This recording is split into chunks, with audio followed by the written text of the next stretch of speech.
was created in its present form 7,000 years ago by a fantastical creature from outer space! Bunk!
Good morning, my beauties and bees, and welcome to another installment of Live from the Hive, coming to you live every Saturday morning since 2020. Can you believe it? I've been doing this for 5 years.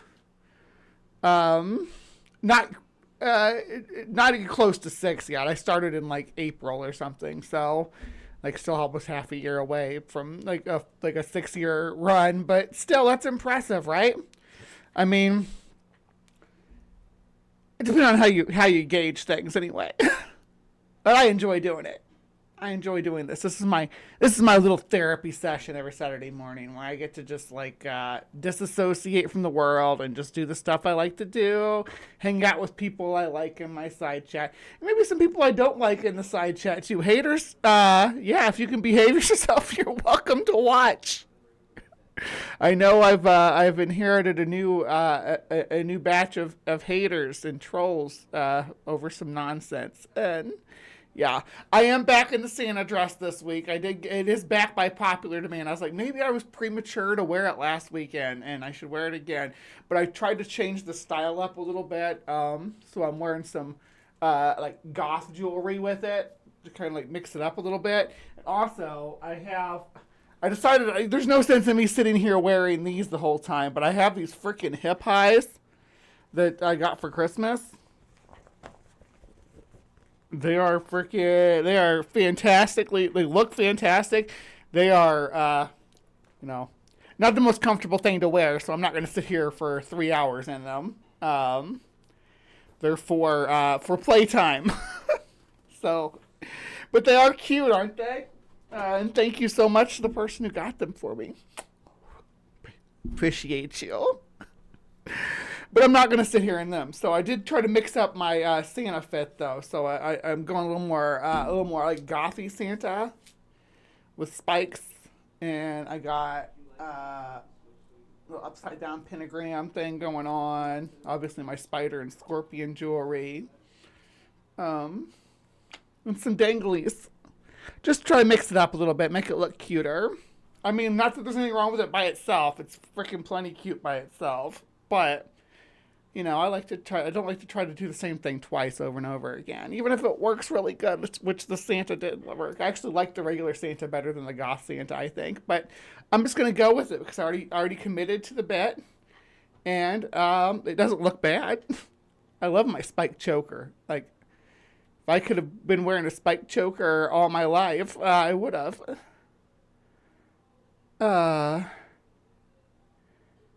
Let's see. There was some things that came in that I wanted to touch on before we get too far into things. Because I got like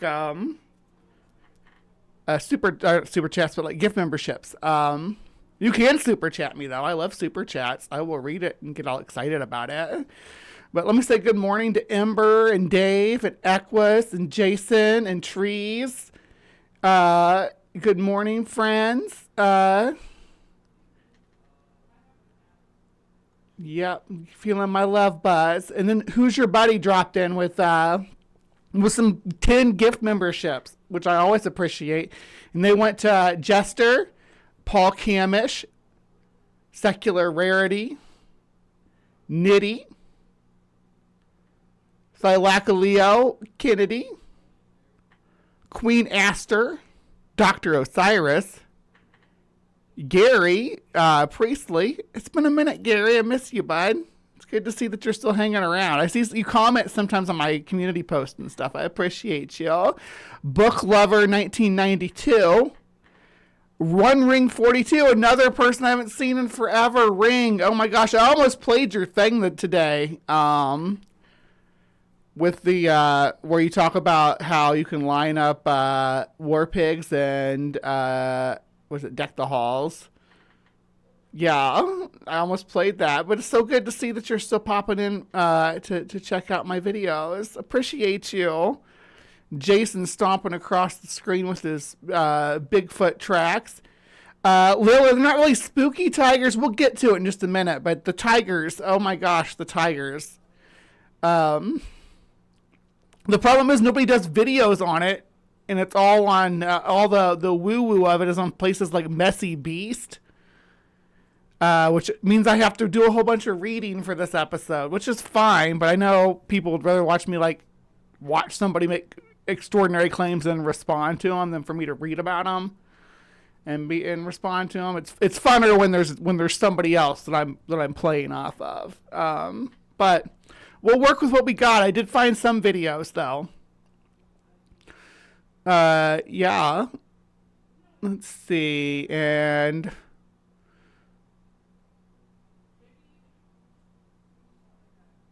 stop trying to make fetch happen. That's right. I'm like, I'm the real mean girl, though. Look at me with my spikes. I'm so mean.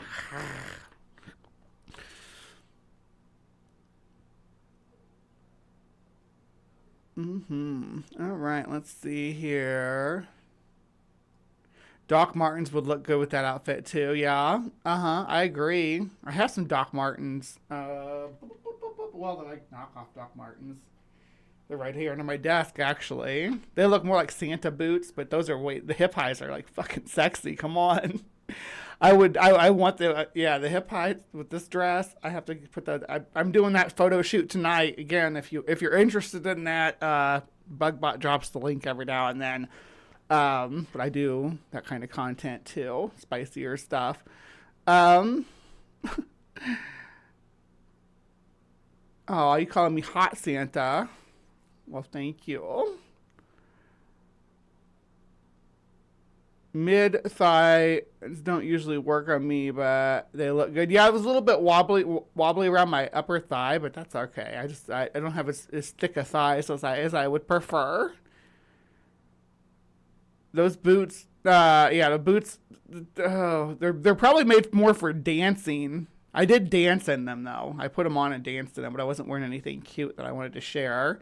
Earrings are pretty boss too. Thanks. They're like dangly red and black, just kind of to match the outfit, to bring the black and the red together more, because the red really is separated from the black by white pretty much everywhere except for here. So these give it a little bit of pop.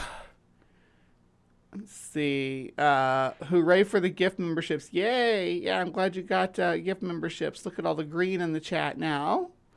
All hail Bigfoot. Hell yeah, Captive Desk. Hail Bigfoot. I love Bigfoot. Look at all them Bigfoot stompers stomping across my screen. Appreciate you guys. Was that a growl or a purr? Yeah, it was. I bet they look great on your long legs. Yeah, maybe.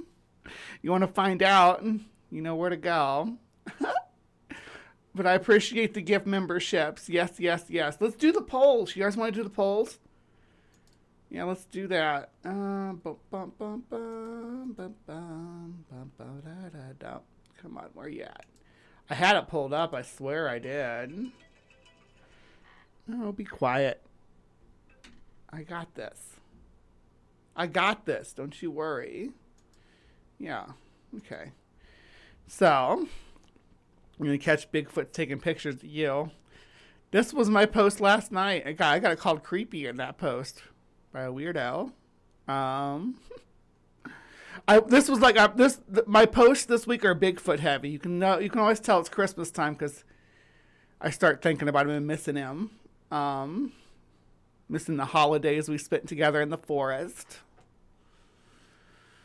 But that was long ago in a different life. Bo, good morning.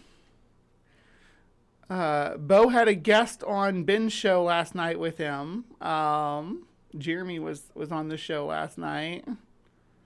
But they were done by the time I was finished with my premiere. Of course, last night was the Spooklight video, which was like an hour and a half long. It's like the longest Cryptic Corner that I've done in forever. I usually try to keep it to an hour, but there's a lot of Spooklights to cover. And that was just in the U.S. too. We didn't even get into the ones in other parts of the world, Australia and Asia. I don't know if there's any in Africa or South America or not. I bet there are, though. Yeah. What's Ember making everybody hungry? What are you doing, girl? Somebody just reminded me of Bigfoot pizza yesterday, which made me very... I posted about that, girl. I was the one posting about the Bigfoot pizza. It's nostalgic to me. I remember that's something my family had all come together at the table, and it was this big giant pizza that took up most of the table to the point where we were setting the plates, the paper plates on our laps, getting that Bigfoot pizza. That might have been before a lot of people's time, but I remember. Oh, Jeremy's still here. Okay, well, good morning, Jeremy and Bo. It's good to see you guys. Mm-hmm. Back to the polls. What am I doing? Yeah, I said I was posting all about Bigfoot a whole bunch. And I was, but I also posted about like a green lobster. And about Shakira. And then there's more of the Christmas dress. Was really proud of the way this looks, so yeah. But to the polls, here we go. So sorry to do that in your ear. I'm so sorry. I should have muted. It was just really bad. All right, so the polls. Nobody voted for the El Duendende this week. So that's our Argentinian goblin creature. And he's a weird dude. And we had 21% of the vote went to the Amityville reprise. And I'm looking forward to doing that one because I love nothing more than tearing into the Warren shtick. Even though I like the Conjuring universe, honestly. I do like the fictional universe built on it. But the actual people were horrible grifters. In my opinion. In my humble opinion. But I've done enough coverage on them that you can go back and look if you have any doubts. Mermaids of Atlantis. I found this really weird video about mermaids in Atlantis, and I wanted to cover it. So that's on the list. But Mystery Tigers won. And for a long time, I had just the Maltese tiger on here. But I decided to lump in a couple of other types of tigers as well, and just tiger genetic stuff in general. Just to include it. And make sure we covered it because there's other phenomena besides blue that tigers might come in. So it's not really monster tigers or ghostly tigers. It's just weird colored tigers. But we need to cover it. We need to talk about it. So that's what we're talking about in Cryptic Corner. And after that, we go on into our Week in Weird. And another one that nobody voted for is Mastering Hydrokinesis, which is fine because I was not necessarily wanting to get that started today. I'm going to get like a bowl of water or something and try to do hydromancy with it, though, when we get to that one. So it should be fun. Unleash the Golem got 21% of the votes here. And that's from, I guess, would you call it like Jewish mythology? Or Jewish cryptozoology or Jewish mysticism. Anyway, we're gonna crack that open and find out about the golem, and then at some point we're also going to talk about the metaphysics of the magic lantern, because the magic lantern was the predecessor to the projector before we had electric lights, and people had metaphysical ideas about it. But today, we're actually going to go and stomp around in the Amazon with Percy Fawcett in our search for the lost city of Z. So stick around for that after Cryptic Corner. And then taking a break from the man-eaters to do some holiday stuff, we are talking about the Christmas Cardinal. I got the most horrendous AI slop that you could muster that's covering that.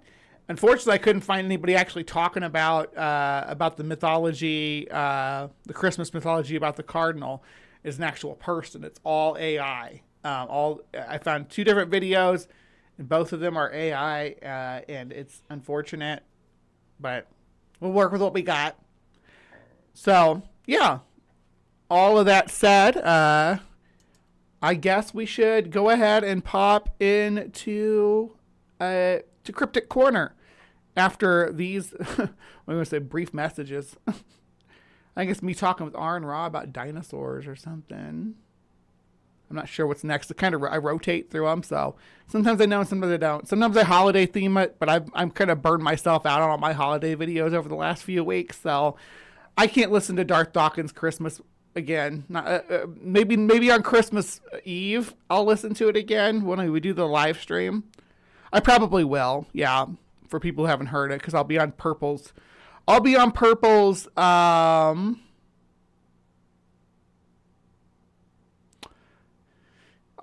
marathon.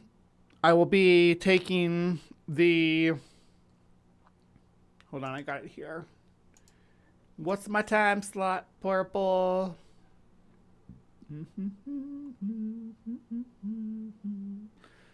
Had to scroll way back because we've been having lots of conversations, Purple and I. All right, so I have 8 to 10 p.m. Central on the 24th, which is going to be 7 to 9 here. So, but, 8 to 10 Central, you all know what time slot that is. On Christmas Eve, you can come hang out at the Hive. And I already got the videos picked out that I'm going to do, and it'll be fun. Yeah. And it may annoy some of you. But yeah, we're going to have a good time. All right. Well, I will see you guys in Cryptic Corner. Have a safe and Merry Christmas.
Hello, hello, my beauties and bees, and welcome to another installment of Cryptic Corner. This is our episode before Christmas, if you can't tell by looking at me. But in this little corner of the internet, we explore the unexplained, the supernatural, the paranormal and hidden, the mysterious, the alien, the accursed, and the forbidden. And today we're looking at some weird genetics. So those are always fun with me. I like the science heavy stuff because I get to teach you all about some things. Like this is the type of segment of the show where we learn that we've done it before. We learn that mountain lions, for instance, there's no documented record of them being black, right? Like a black cougar, a black panther. Black panthers would be a leopard or a jaguar, not a cougar, because cougars cannot, genetically, they cannot be black. And there's a lot of reasons for that. But there's other things that genetically cannot happen in nature that are sometimes reported too. And today is one of those instances, and we're going to go through a whole spectrum of it. And I figure we go through this like a group of felines at a time. So today we're starting with tigers. Now, for a long time, I had this on the polls just for the Maltese tigers standalone, right? But, good morning, AJ. But I have expanded it a bit because there's more to talk about than just blue tigers. Tigers come in a lot of weird colors and patterns and stuff, and we're going to find out about it. So, when I was a little tot exploring the internet, the internet came out when I was, we got the internet, I should say the internet came out. We got the internet in 1996, right? When I was a kid, but it's a very different internet. But when I first got my own place, and this was one of the things that I liked to go on, from then on, I always had a connected desktop computer. I don't know if I could live without a connected desktop computer, but I would engage in forums and debates and stuff. And this place was my citation for a lot of my cryptozoological claims about mystery cats and hybrids and things like that. It's called Messy Beast, and I believe that P.Z. Myers used to have a beef with this guy. P.Z. Myers would not have liked younger me, because I was into this sort of thing. But they had a sort of a rivalry going on. P.Z. actually did a couple videos, I think, criticizing. Here, hold on. Is this it? I'm trying to find it. Oh no, that's freaking. Ew, I'm not going to that. That's Quain's blog. I was looking for PZ's blog about Messy Beast, but I can't find it. I'm not going to worry about it right now, though. For what it's worth, this guy actually makes genetic claims about hybridization and heritable traits and things like that. I guess pretty wild. But this is one of the first. This might be the first place that I learned about blue tigers in general, the Maltese tiger. And it's not called Maltese because it's from Malta. It's called a Maltese tiger because the shade of blue that it is a Maltese blue. So just to be clear, that's like when you think of a blue tiger, you don't really think of I know that that the polls had it showing as an actual blue tiger, but you think of it more like a Russian blue cat, like that shade of blue, if you know what I mean. But this site has been around since I first started, back when I was doing the forums thing, when I was on Carnivora and Unexplained Mysteries and all these old forum sites, and I was I was moderator on a lot of them and had a lot of power and authority, right? to dictate what was released in I would often cite this. This is almost a blog in and of itself, but I digress. This and Carl Schucker. Does Carl Schucker have a blue tiger?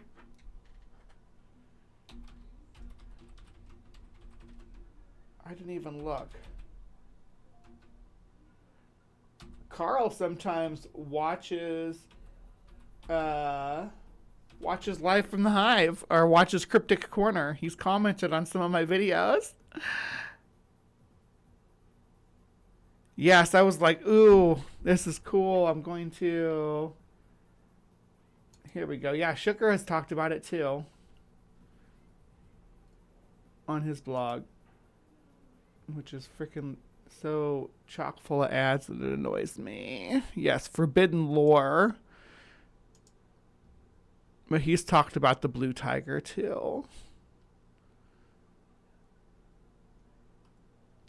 And it's a cool concept, right? So I'm not gonna go through and read all of this, but just kind of giving you an idea. The Chinese blue tiger, and see, as you can see here, that it's depicted as more gray. It's basically that it has all the orange washed out of it, and the only thing that's left is muted tones. But some molts of Siberian tigers don't have as much. What's the red pigment called?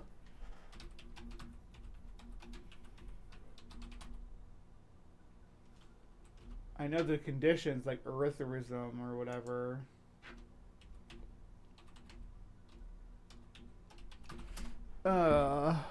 Yeah, I don't know how you pronounce it, but it's like the inversion of that. Like we have different. You have melanin, which is a blacker, dark pigmentation, which leaves things that creates melanistic organisms like a black panther. Other animals could be melanistic too, of course. There's melanistic water monitors that look freaking gorgeous. Oh my gosh. But I don't know what the opposite of that would be though. And then there's other conditions too, like leucism. I don't know how to say all these words correctly. I'm not I'm not trained in genetics, so I'm doing my best. Who will come at me will be the snake breeder people, because they got all these terms down pat. They know them. They just roll off their tongue. I was an insect person. Well, there's albinism, where there's no colored pigment, and then there's leucism, where there's like some colored pigment, but certain layers are missing. And then there's piebald, where different sections of the body have no pigment. There's a lot of different conditions that can come into play.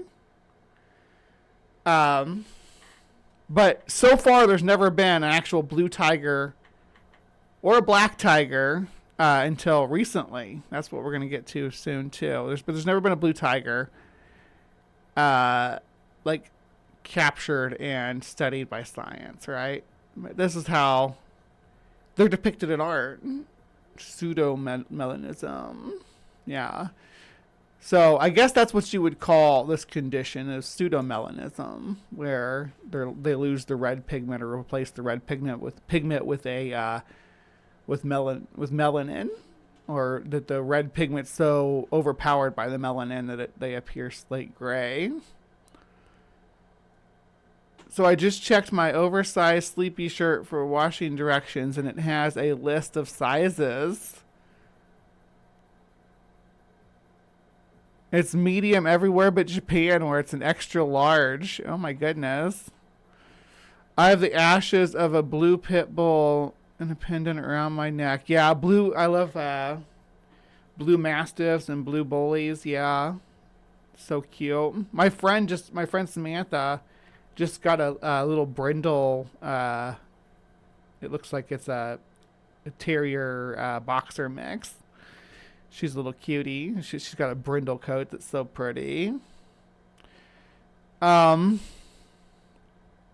yeah, so there's lore behind this, and sightings and reports of the blue tiger roaming China. But I did find a video that covers it. It's just kind of short. No, that's the black tiger. Where's the blue tiger?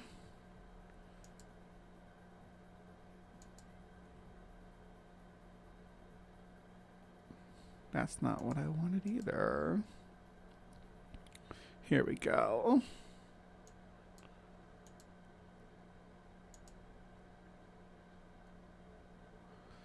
Hold on. Let me turn the audio on. That'll help you guys hear it. Ever wondered if all tigers are orange with black stripes? Let's delve into the world of an extraordinary creature known as the Maltese tiger. Well, I mean, we know they aren't. We all know they aren't thanks to, like, Siegfried and Roy, right? We know that that all tigers aren't orange with black stripes. There's some that are completely white with no stripes at all. There's some white with black stripes, some white with gray or silvery stripes. And yeah, not deer. We did do a not deer video. Did you see the not deer video? I have seen piebald deer and albino deer in the wild, and when I was in Southeast Asia, I saw a water deer with fangs. Yeah. A mystifying variant that shatters our stereotypical image of these majestic beasts. The Maltese tiger, also known as the blue tiger, is unique for its remarkable blue or gray coat, a stark contrast to the familiar orange and black. This distinctive coloration is where the term Maltese originates. It doesn't reference the Mediterranean island, as one might guess, but rather, it denotes an unusual color variant found in many species, from cats to rabbits, and yes, even tigers. It's a term that paints a picture of the exotic and the mysterious, just like the Maltese tiger itself. The first reports of these fascinating creatures emerged in the late 19th century. These tales... That's one of my... Yeah, I love that episode. The only thing I didn't like about that episode was how the video that we were watching just kept scrolling through the same clip show of like deer on trail cams. came from the dense, unexplored forests of southeast China, where locals spoke of a strange blue-gray tiger lurking in the shadows. These stories intrigued explorers and naturalists alike, who ventured into the wilderness to catch a glimpse of this elusive creature. In those times, the world was still full of undiscovered wonders, and the thought of a blue tiger sent ripples of excitement through the scientific community.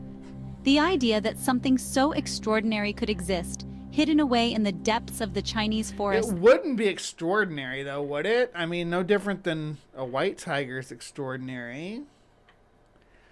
If there was a blue tiger, then we would just, find out why genetically it was blue, and we'd be like, okay, this is why sometimes tigers are blue, the same way we are like, this is why sometimes jaguars are black. And was a tantalizing prospect. It was a testament to the vast diversity and richness of our planet's wildlife.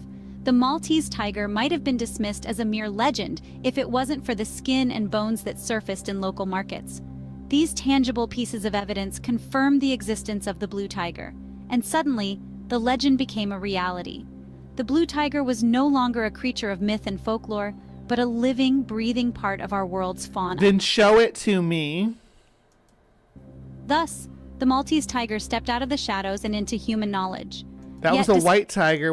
Then that's an orange tiger reconstruction. So where's the blue tiger? Despite this, the blue tiger remains shrouded in mystery, a tantalizing enigma in the vast tapestry of nature. In the early 20th century, the Maltese tiger, also known as the blue tiger, evolved from a rumor to a creature of interest. This elusive beast, shrouded in mystery, was the subject of numerous accounts and sightings, particularly in China, where it was rumored to roam the dense forests of the Fujian province. One of the earliest and most compelling accounts came from Harry Caldwell, an American missionary and avid hunter, who ventured to China in the early 1900s. Caldwell's fascination with the natural world and his penchant for adventure led him to the remote corners of the Fujian province, a place teeming with wildlife and untouched by the hands of modernity. Caldwell's accounts of the Maltese tiger paint a... See, and that's kind of like what they're talking about, except with the Maltese tiger, except for the gray areas would need to be darker. But like, it's really close to what they talk about. So Maybe the Maltese tiger was a leucistic tiger. I think these are leucistic because their eyes aren't pink. A vivid picture of a creature unlike any other. According to his descriptions, the tiger bore an unusual blue-gray hue, a coloration that was both beautiful and eerie, lending the animal an almost spectral quality. This, coupled with the tiger's rare sightings, earned it the moniker the Blue Phantom. Caldwell's claims were met with both intrigue and skepticism. While some dismissed his accounts as mere fabrications, others were captivated by the possibility of such a... Well, there's so many colonizers to discuss, and yeah, it's like, oh, it has to be true because this white man saw it. It's so funny. It's like, you know, these people are seeing it all over China or whatever. People are reporting it, Chinese people. It's like, oh, but we can't believe them. They're Chinese, but this white man saw it, so... creature's existence. The Blue Phantom was not just a tiger. It was a symbol of the mysteries that still lay hidden within nature's folds, a testament to the wild and untamed beauty of our world. The Blue Phantom's allure was not limited to its unusual coloration. Its elusive nature, the rarity of its sightings, and the intrigue that surrounded its existence all contributed to its growing fame. It was a living enigma, a creature that sparked curiosity and wonder, a symbol of the unexplored and the unknown. In the years that followed, the Blue Phantom continued to captivate the world's curiosity. It became a subject of numerous studies and expeditions, with scientists and adventurers alike venturing into the heart of the Fujian forests in hopes of catching a glimpse of this elusive... I like that word, Fujian forest. If I look that up, is it going to bring me a thing? Fujian forest. I think like a Fuji apple. Let's see.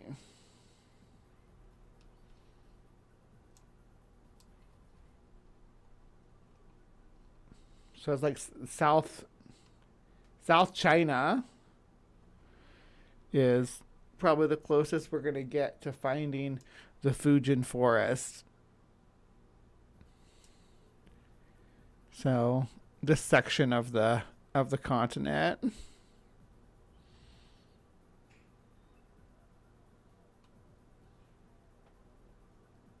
And this forest is pretty sustained, it looks like, but you know, there's no tigers left in this part of China as far as I know. This part of the country is without tigers at all, and the only, I mean, correct me if I'm wrong, the only part of China that still has tigers is way over here in like the Yunnan province and Sichuan, and then way up here where there might be Siberian tigers near the Mongolian and North Korean border. But I digress. Come on, where was I? Creature. The Blue Phantom, as it was sometimes called, began to captivate the world's curiosity. As decades passed, the Maltese tiger remained elusive, but its story continued to grow. During the mid-20th century, the Maltese tiger became a focal point of scientific curiosity. Researchers and wildlife enthusiasts alike were intrigued by its unique blue-gray coat, a stark contrast to the... I did when I say Fujian, I mean like the Fujian, like Mortal Kombat, but like Fujian province, which is in southwest China, I think. Yeah, that's like where Fuji apples come from, or allegedly come from. The familiar orange and black stripes of its more common... I don't know enough about their cultivar to make that claim, but I'm assuming that's where they're supposed to have come from. There's Mount Fuji, of course. But isn't that... Where is Mount Fuji? Because maybe that's where Fuji apples come from. 'Cause that's in Japan. Are Fujian apples from the Fujian region of China, which is what I thought, or are they from like Japan? Surely they're from that region of China, and that's where they grow at, right? Anybody who knows about cultivars, where's Titan? Titan might know. Yeah, Mount Fuji's, so like There has to be, because I could see the apples being apples coming from Japan too, but I wouldn't think they'd come from like a snow cap. They could though, but I would think that I always thought that they come from the Fujian region of China.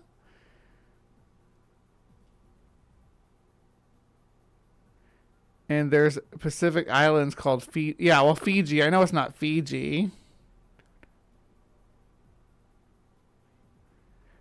Fiji apples are from the Caribbean. What? No. Are you kidding me? Because Fiji's in the South Pacific, right? Fiji is... Here, we can go back to the map, right? So, how many maps do I need? Jesus. Where's this at? South America. So anyway, Fiji's over here in the South Pacific, right? Somewhere out here. Where are you, Fiji? Yeah, right here. Fiji's pretty big though. But I don't think that's where the Fuji apples come from. I thought they came from here. I don't know why I'm getting all hung up on this apple thing. I'm sorry. I apologize. Parts. This distinctive hue sparked a flurry of theories and speculation. Some scientists proposed that the Maltese tiger's unusual coloration might be the result of a genetic mutation. They hypothesized that this mutation affected the distribution and concentration of pigments in the tiger's fur. This theory was exciting, as it suggested a new avenue of exploration into the genetic diversity of the tiger species. Others were more skeptical. And I like this I like the plausible cryptids, like mutations of existing color morphs and stuff like that. Those types of cryptids really intrigue me. They're just not as exciting for a lot of people as something like Bigfoot or the Loch Ness Monster, but they're freaking cool. Could you imagine walking through the cane forest of Southeast Asia and coming across a Maltese tiger with slate blue fur? That would be amazing. Suggesting that the reported sightings of the Maltese tiger... Thank you, Aunt Jer. You're the bomb.com. Love you, babe. Yeah, from Fujisaki, Japan. Fuji apples come from. So I was wrong about that. See? I'm wrong, about a lot of stuff all the time. The Fugees made great music in the 90s. Oh, I remember that too. Were simply misinterpretations of lighting conditions or the result of a trick of the eye. They argued that the blue-gray stripes might be an optical illusion caused by the interplay of light and shadow in the tiger's natural habitat. So that's the thing too about you see a tiger or an orangutan. They got this bright orange fur, right? And it's why would you have that in a green jungle? And most predators, most prey eyes too, most animal eyes, we're a rare exception, are not able to differentiate green from orange very well. So an orange coat blends right in. That's why, leopards and jaguars have orange fur. Tigers have orange fur. So many jungle cats, smaller jungle cats have an orange coat. And orangutans have orange.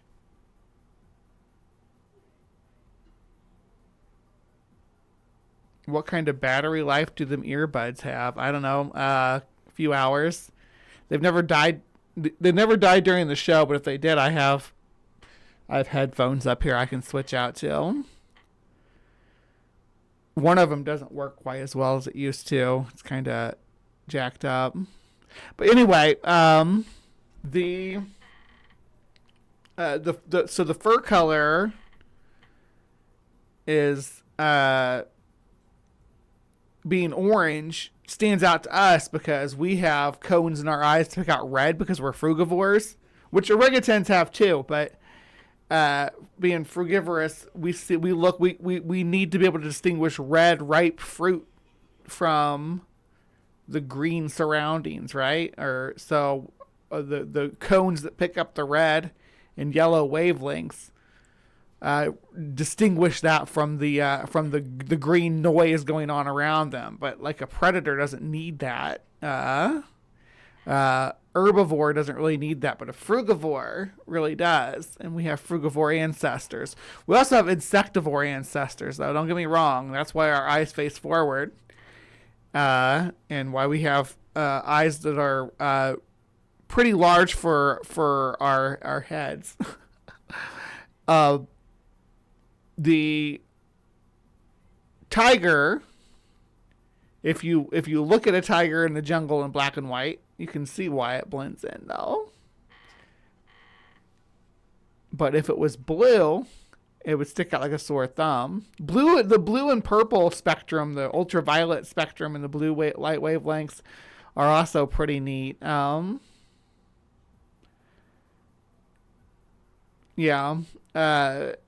Because that's what birds and like pollinating insects and stuff use to pick out flowers among the green noise. So that's another cool factor. The Maltese tiger was also the subject of several scientific studies during this period. Researchers attempted to gather evidence to support or refute the various theories, but the elusive nature of the tiger made it difficult to obtain conclusive data. They examined photographs, analyzed reported sightings, and even conducted genetic analyses on samples purported to be from the Maltese tiger. However, the results were often inconclusive, adding to the mystery and intrigue surrounding the creature. The scientific community was not the only group captivated by the Maltese tiger. The general public, too, was fascinated by the tales of this unusual creature. Stories and legends about the Maltese tiger proliferated, often featuring the tiger as a symbol of mystery and the unknown.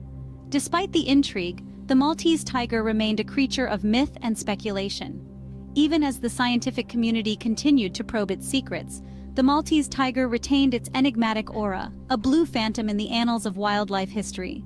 In the late 20th century, the Maltese tiger, already rare, became even harder to find. This elusive creature, with its unique blue-gray coat, was faced with a myriad of threats that made its survival increasingly precarious. The primary factor that led to the decline in Maltese tiger populations was habitat loss. Rapid urbanization and agricultural expansion meant that the dense forests, the tiger's natural habitat, were disappearing at an alarming rate. As their home diminished, so did their numbers. Poaching was another major threat. The Maltese tiger's unusual coloration made it a coveted prize for hunters and collectors. Its hide was a symbol of status and wealth, and it fetched a high price on the black market. Despite strict laws against hunting and trading endangered species, the enforcement was weak, and the penalties were not deterrent enough. This, coupled with the tiger's shrinking habitat, made it an easy target. The combination of these factors led to a steady decline in the Maltese tiger population. Sightings became less frequent, and by the late 20th century, they almost ceased altogether. The last confirmed... Why are you saying confirmed, though? There's like no... Show me the blue tiger hides. That's what I want to see. Sighting of a Maltese tiger was in the late 1900s. Since then, despite numerous expeditions and extensive research, no confirmed sightings have been reported. This disappearance has left a void in the heart of wildlife enthusiasts and conservationists. The Maltese... So where are the hides, though? We still have the lions of Tsavo. We still have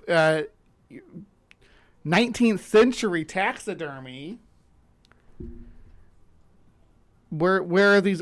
If there was enough that it was like confirmed that they exist, there should be like lot numbers and people who researched it, not just hey, someone said they had this hide in their collection and with no evidence other than someone said so.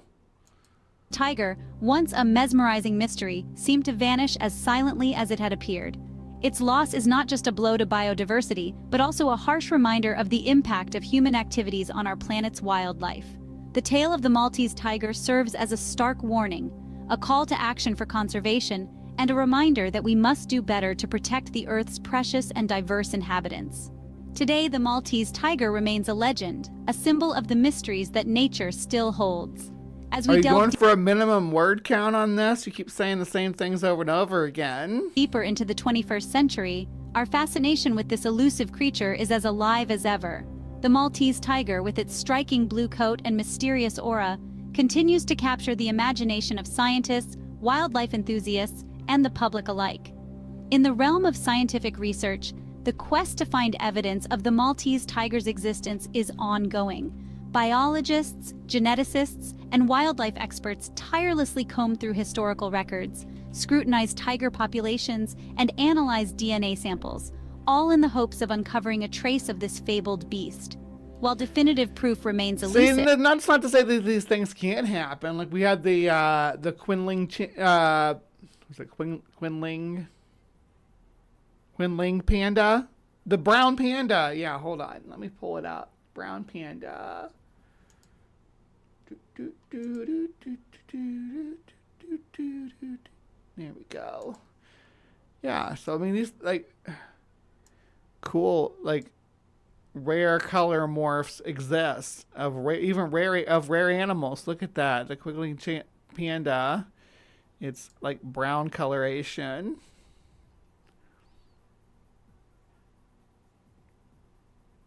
It's a subspecies of giant panda discovered in 1959, but not recognized as a subspecies until 2005.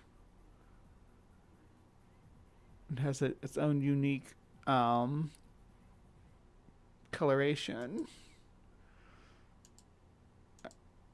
The pursuit of the Maltese tiger is a testament to our enduring curiosity and our thirst for understanding the world around us.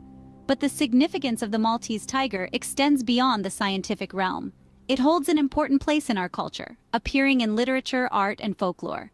Its unique blue hue and enigmatic nature have inspired countless stories, paintings, and even films, making it a cultural icon. The Maltese tiger serves as a powerful symbol of the wild's. Then why was it so hard to find a decent video about it that was actually supporting the fact that it existed, except for these crappy AI videos? Remember when believers used to care and give a damn, and they would do videos, and they would actually come on camera and read it, and you could respond to them. And now they all do AI, and I feel like I'm arguing with a robot. Untamed beauty and the enchanting mysteries it still harbors. Moreover, the Maltese tiger plays a crucial role in raising awareness about tiger conservation. As we marvel at the possibility of a blue tiger, we are reminded of the urgent need to protect these majestic creatures and their habitats. The Maltese tiger's tail underscores the importance of biodiversity. It's literally a leopard AI person. And the dire consequences of habitat loss and poaching.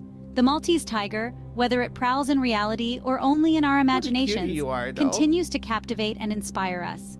Its legend serves as an enduring reminder of the wonders of the natural world and our responsibility to preserve them. As we continue to unravel the mysteries of the Maltese tiger, we are not just seeking answers about its existence, but also reflecting on our relationship with nature and our role in its preservation. The Maltese tiger, whether it prowls in reality or only in our imaginations, continues to captivate and inspire us. That was some wildlife whispers there. Let me start closing this stuff. It's getting crowded up here. Yeah, I had the I was worried that I wasn't going to be long enough to cover this topic, but I guess it really was. But I have this whole the cryptid wiki of it pulled up here. In support of the blue tiger theory, Maltese-colored cats certainly do exist. The most common are domestic cat breeds, the Russian blue, and a variety of British Shorthair, the British blue.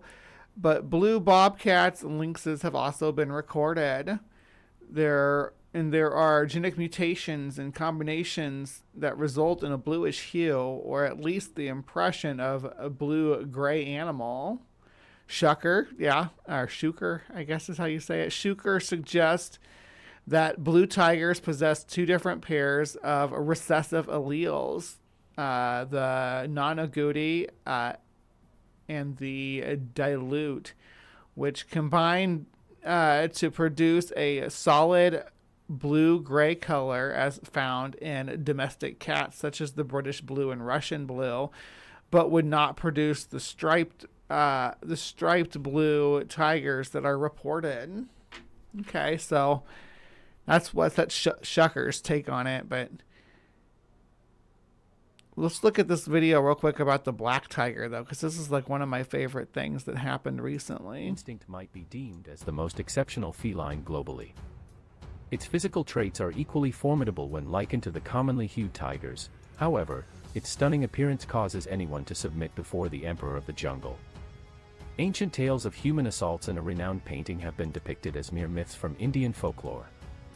Nevertheless, the modern era has arrived, confirming the actual existence of black tigers. Lately, a tiger bearing this appearance garnered global online magazine headlines. Black tiger. Now, when I was a kid, there was this movie called Beastmaster, right? And in the movie, the character like could talk to animals and stuff, and he had a black tiger as like one of his like little pack that follows him around, right? And I was like, oh, that's so cool, a black tiger. I didn't know this was a thing. And I thought black tigers were a thing.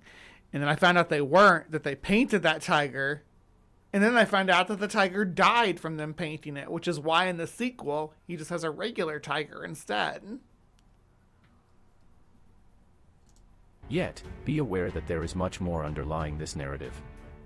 After all, the sighting and documentation of this exceedingly rare tiger have been discussed for centuries, demonstrating that nature is splendid in all its creations. Today, you will become acquainted with the account of the world's rarest tiger, the black tiger. So, go ahead and click the like button. No, it means like a cryptid animal is not necessarily fake. It just means they haven't been identified by science yet.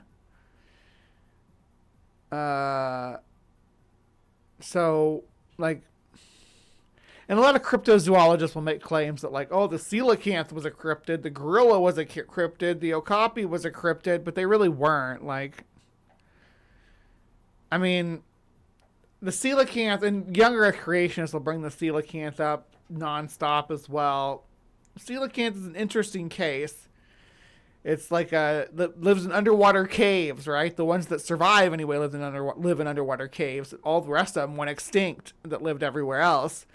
So discovering that they were able to squeeze out a niche in caves is not surprising. It's like finding the olm, like, you know, the olm, the salamander from that lives in European caves. It's that kind of vibe, right? It lived in a cave far down under in the depths of the ocean, underground caves. So, yeah, of course they're gonna go unseen for years, and eventually, like one got trawled up or whatever, right? But it was never like a cryptid, like where people are like, oh no, the coelacanth exists. It's still around and it's out there somewhere, and so we're gonna find it someday, and then they found it. That's not what happened, right? The gorilla is another interesting case on that, when you talk about like real cryptids, because the gorilla is like a retroactive cryptid. Like there were stories of these wild men that lived in the jungles off of West Africa, that, you know, there were hairy beast men, right? And the males were huge and had, yeah. Anyway, Hanno the Navigator is the one that stands out from those tales and those narratives, where it was like, oh, these are legendary like satyrs and stuff, and then come to find out that, hey, maybe they were actually encountering gorillas, or at least relics of gorillas that the natives were showing them. You know, maybe like gorillas' hands were a thing that they'd cut off, or their heads, stuff like that. So yeah, but you have to retroactively apply that to being a cryptid. In the okapi, the African unicorn is another one that people cite that's kind of retroactively made into a cryptid, right? They knew they were tracking some sort of big animal, big horned animal, right? They just, the big surprise was that they thought it was going to be a perseidactyl, right? Something in the family of the horses and tapirs and rhinos. That's what they were expecting to find. And they actually found a giraffe relative instead that was that matched the skin. Because the stripes look so much like equid stripes that they're like, yeah, this has got to be a perseidactyl. And it wasn't. All right. Black tigers, yes. And subscribe to the channel. Your subscription is entirely free and significantly contributes to our endeavor. Hit the like button. Here we go. 1772, British East Indies, in the region that is now India. In 1772, a portion of India was under British rule. Cities were few, while villages were more abundant, and nature remained closely intertwined with inhabited areas. Human settlements were beginning to expand, directly impacting wildlife as some animals encroached upon areas that were once their natural habitat. Numerous incidents involving felines, such as tigers and leopards, were documented. Yeah, I'd say all the people saying they watched Beastmaster. Did you all know that tiger died from the hair dye? He got poisoned and died. Isn't that sad? Including a tale about a tiger with an unprecedented appearance. Due to naval advancements, it was common for high-ranking English individuals to visit Indian lands, seeking to explore the region and broaden their perspectives by immersing themselves in its customs and culture. Among these travelers, hunters and artists were prevalent. According to records from the same era, a black tiger was said to have been responsible for attacking humans in the port region, and local inhabitants forbade any hunter from killing it, as they believed this feline to be a deity. The first witnessed attack occurred in March of that year. That's a leopard. 2 British sailors were returning No, to that their was a ship, jaguar. which was anchored in March Yeah, of it's that a year. jaguar. 2 British sailors were returning to their ship, which was anchored in the port. It was nighttime, and for some reason they didn't yet fully comprehend, the local populace didn't move around much during the night hours. You're in Canada? How's the weather up in Canada? They spoke of an enraged deity visiting the port from time to time, claiming human lives to maintain its immortality.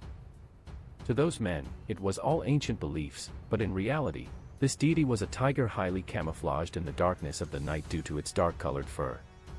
When it roamed the port, only an enormous shadow moving in the darkness and a pair of eyes hungry for human flesh could be seen. The sailors were approaching their anchored ship when suddenly they were ambushed by a massive tiger that attacked the 2 men. The cries were heard by others sleeping on their boats and even by residents in their homes meters away from the scene. But so far it's just a tiger. With the sound of the attack, many people rushed towards the port, carrying oil lamps, and that was when many saw for the first time the entirely black tiger devouring its prey.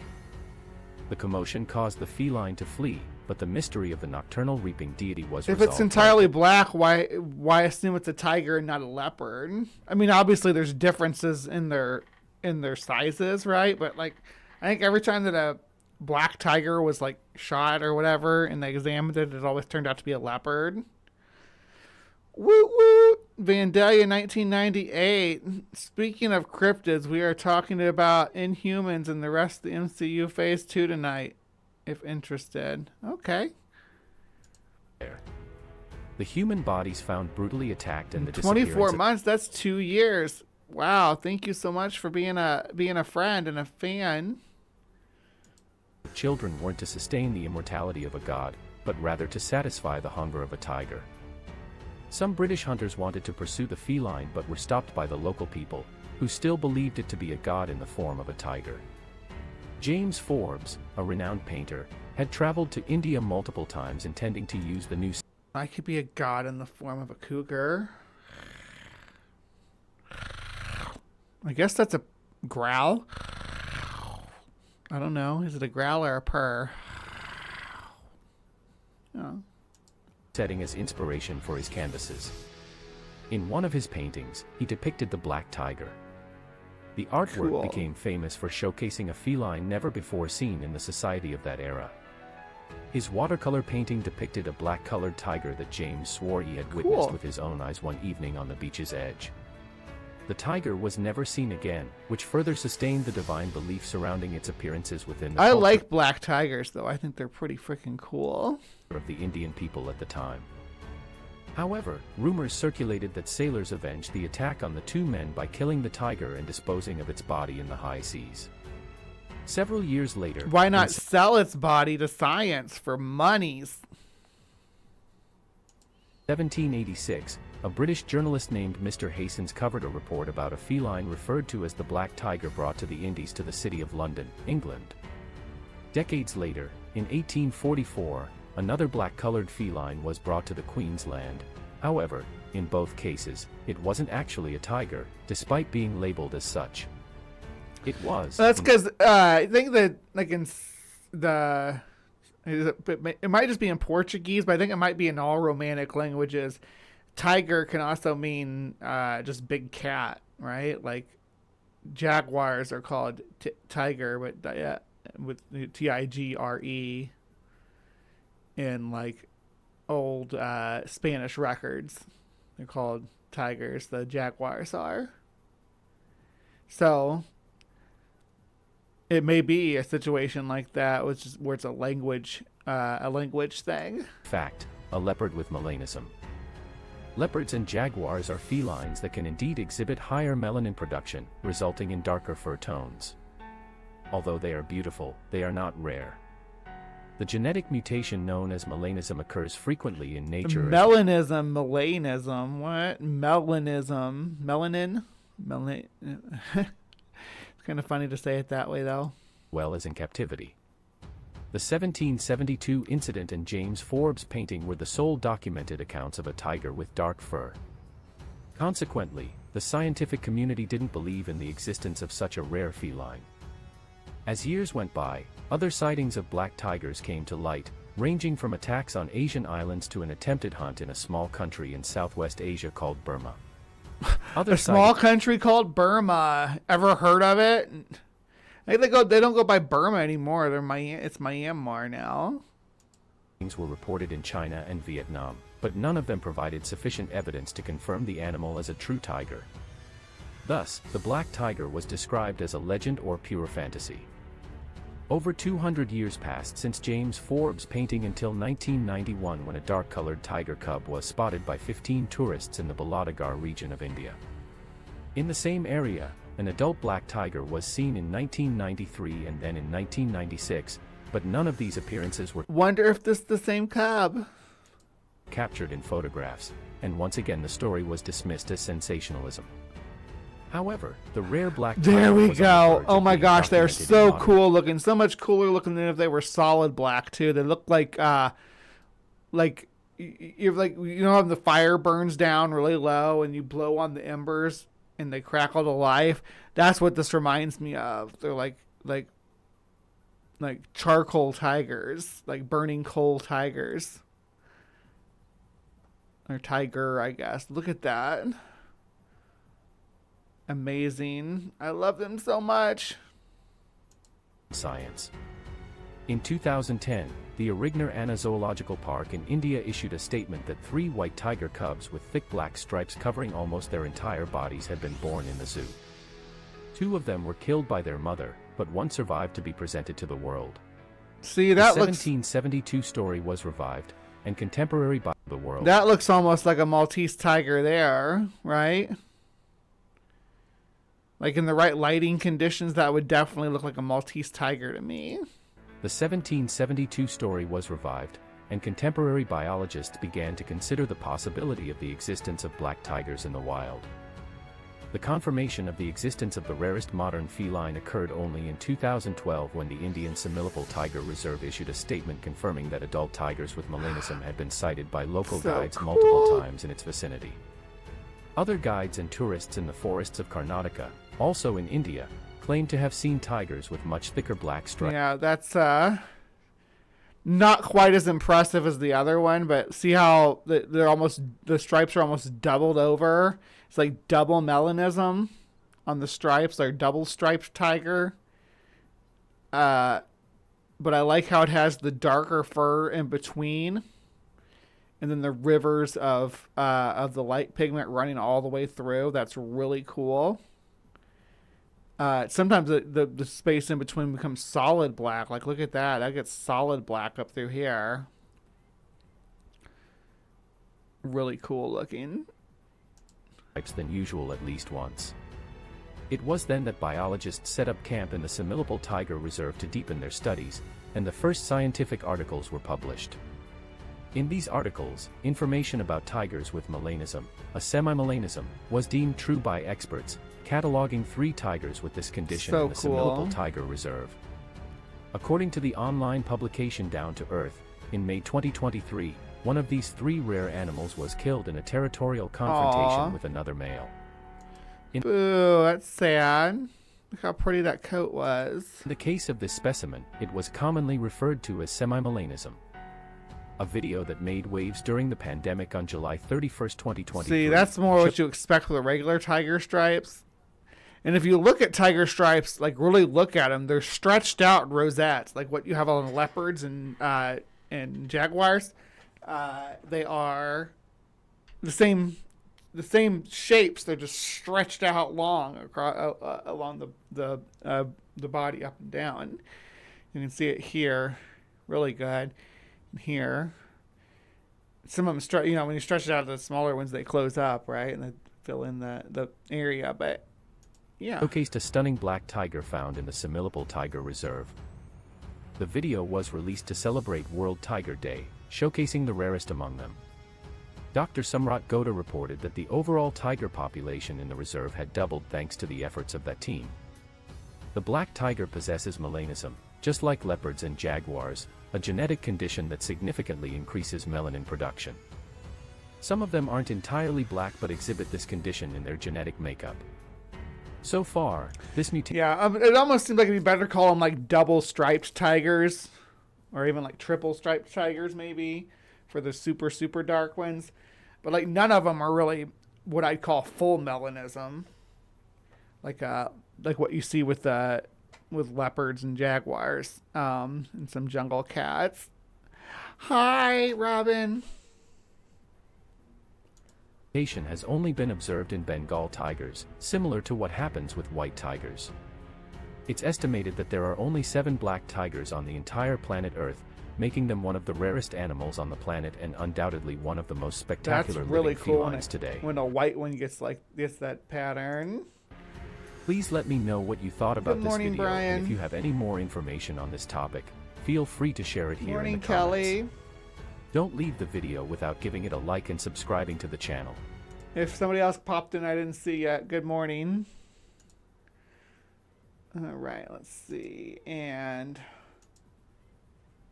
let's just look at the different color morphs of tigers. Wild Panthera. Welcome friends. In this video, I will discuss about all types of tigers. And I will also discuss about how to distinguish the different subspecies of tigers. The tiger has 9 subspecies. 3 of these are already extinct. The historical range of tigers all across Asia is now significantly smaller. Friends, did you know that the stripe pattern is different in each and every tigers? I did know that. The markings are so unique, like human fingerprints. The stripes could also be used as a means of camouflage. Number 1. Siberian tiger. The Siberian tigers are the largest captive subspecies of tigers. These tigers can live up to 26 years in captivity and 15 years in the wild. The Amur tigers have brown, dark and vertical stripes covering their body, including their legs. They have fewer, narrow and lighter stripes than any other And this is the ones that would live in like northern China and Russia and North Korea. Subspecies. Whereas other types of tigers have black stripes, but Siberian tigers have dark brown stripes. Number 2. Bengal tiger. Recently, the Bengal tiger have been considered the largest living wild subspecies of tigers. It is still the subspecies with the most living individuals left. It's also the most dangerous species to humans because they attack humans. In India, That approx 2,967 adult tiger population. The Bengal tiger's coat is yellow to light orange with stripes, ranging from dark brown to black. The belly and interior parts of the limbs are white and the tail is orange with black rings. Number 3. Sumatran tiger. The Sumatran tigers are the smallest tiger subspecies compared to other species. don't let that confuse you into thinking they're small, though. They're still the size of like a jaguar. I say that different every time I say it. Jaguar. Jaguar. Yeah, I know. Jaguar. These tigers have Like more guar. stripes. Male Sumatran tigers' ruffs are larger than other tiger subspecies. Their whiskers are long and strong and their ears are small and round. Number 4. Malayan tiger. The Malayan tiger has orange colored body covered with black stripes. White fur can be seen around eyes, on the cheeks and the belly. Black stripes are thinner compared with stripes of other tigers and they provide perfect camouflage in the jungle. Number 5. Indo-Chinese tiger. The Indo-Chinese tiger is And characterized. this one would probably be the species. If the Maltese tiger existed, this would be the species that it existed among, right? Because of the range. By its smaller stature when compared to other tiger subspecies. It has a dark orange or golden base coat color. Look at those eyes. But its stripes are not as bold as the Bengal tiger. Number 6. South China tiger. Their coat is lighter and more yellowish and the paws, face and stomach appear more white. I This- think maybe this might be the one. I don't know, though, because we got Indo-Chinese tiger and South China tiger. But there's no tigers in the range that the Maltese tiger was sighted in anymore. Stripes are narrower, more numerous and more sharp-edged. The South Chinese tiger are extinct in the wild, but they alive in captivity.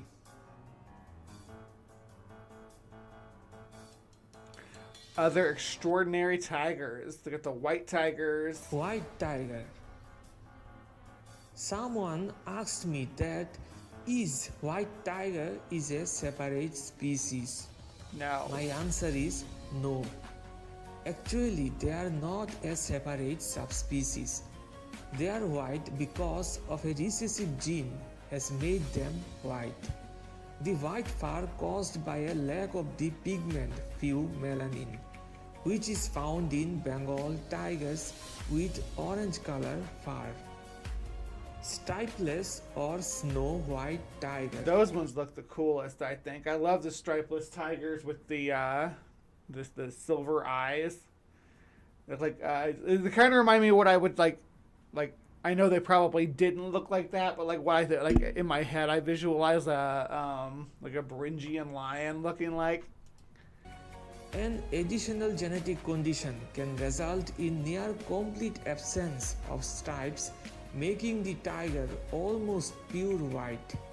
This may be But they inbreed them too. We got to keep that in mind. That like these white tigers, like Siegfried and Roy, all that stuff, they inbreed them, and it's very bad for them.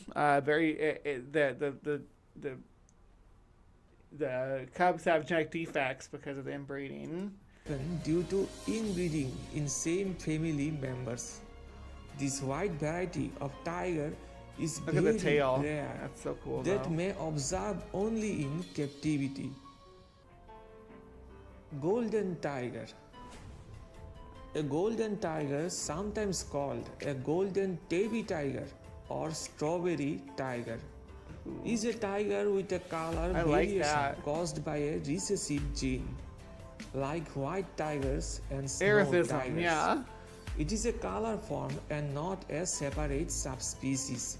It's happened due to inbreeding and less genetic diversity. Black tiger. A black tiger is a rare color variant of the tiger and is not a distinct species or geographic subspecies. So-called black tigers are due to pseudomelanism. Pseudomelanistic tigers have thick stripes so close together that the tawny background is barely visible between stripes. It's cool that they have them in zoos now because they haven't been. I mean, I'd say it's cool, but like so that they can actually study them and find out their genetics and stuff is what I mean. Not that's cool that they're living in captivity. That sucks for any kind of wild animal, especially a large predator that's used to roaming over huge swaths of land. Pseudomelanistic tigers exist and can Morning, be seen John in Hudson. the wild and in zoos. Blue tiger or Maltese tiger. The Maltese tiger is a blue-colored tiger found in China. But So friends, pretty. according to scientists, this But they don't.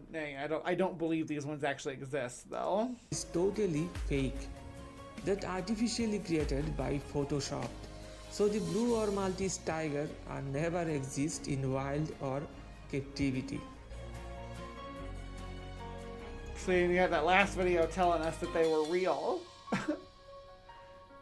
So, I mean, tell me, what do you guys think? What do you guys think about these crazy tigers? All right, the black tigers, Maltese tigers. That strawberry tiger is pretty cool. I like that. But yeah, it's just a little bit something different. You know, we can't all be Bigfoot. It can't all be Loch Ness monsters and Mothman and stuff. Sometimes I do want to look at like things that are more plausible, like this weird color morph of tiger that allegedly exists in remote Chinese mountain areas or something along those lines. Just something fun that's more that's more plausible. Because like the black tiger, right? Yeah. But you can tell me down below which one was your favorite. And yeah, and please remember to be kind. Take care, and we'll see you next time. All right, don't go anywhere. Don't leave me because we got more show coming. And I think that you all will enjoy our delving into the lost city of Z after our little break here. So yeah, I am going to take an intermission and go potty and get something to drink because my coffee's gone. But I'll see you guys back here in just a few moments, okay?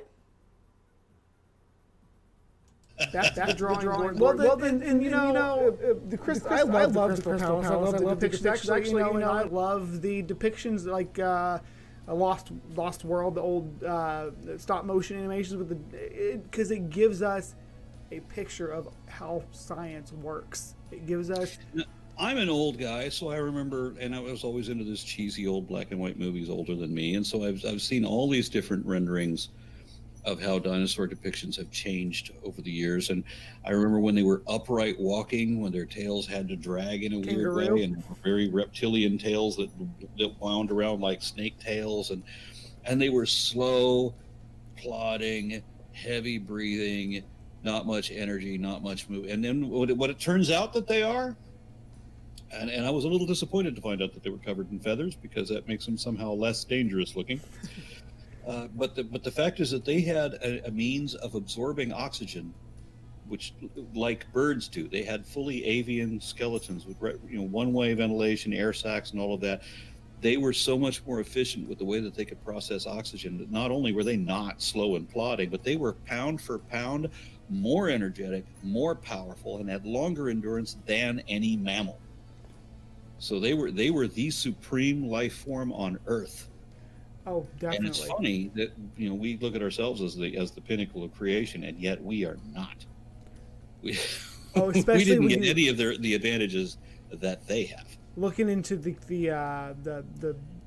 air pockets and sauropod vertebrae and stuff like that. You can really see that despite their size, these weren't plodding animals. They were built as lightly as possible, but with as massive as possible. When I say pound for pound, that's an interesting comparison, because a Tyrannosaurus and an elephant may weigh the same, but the Tyrannosaurus is still bigger. Right, exactly. Because they were much more lightly constructed, and part of this, the efficiency of how they could process oxygen allowed them to be huge, and the fact that their bones were pneumatic also allowed them to be huge. Yeah. So that's why they were so damn big. The problem is that they also had a high energy consumption, and so they now have to eat quite a lot. All of them have to eat quite a lot to maintain all of that. And we see it in the extant species, definitely, with... So birds managed to make it through the KT extinction because they were relatively small and versatile, and so they're the only dinosaurs that made it, and because they could fly, because not all the dinosaurs could fly. Pterosaurs could fly, but pterosaurs back then were also huge. The pterosaurs were once very, very diverse. They had all different kinds of niches, but then when they started sharing more and more with birds, they kind of compartmentalized, so that the pterosaurs became the gargantuan flyers, the really big things, that they were much bigger than ever birds could ever be. But that also was their downfall, because they were so freaking huge. They have these huge energy consumption needs, and so in a post-apocalyptic world, which rule of evolution is that? That the more it's slipping my mind. The more specialized a group gets, the less options they have to survive an extinction event. Yeah, I can't remember the name for that either, but you do get yourself painted into a corner. Yeah. So the more specialized you are, the more dependent you are on that speciality. You need to have the versatility in order to make it through the challenging circumstances. And I mean, we've had some doozies of extinction events, and it's always these more basal forms that make it through.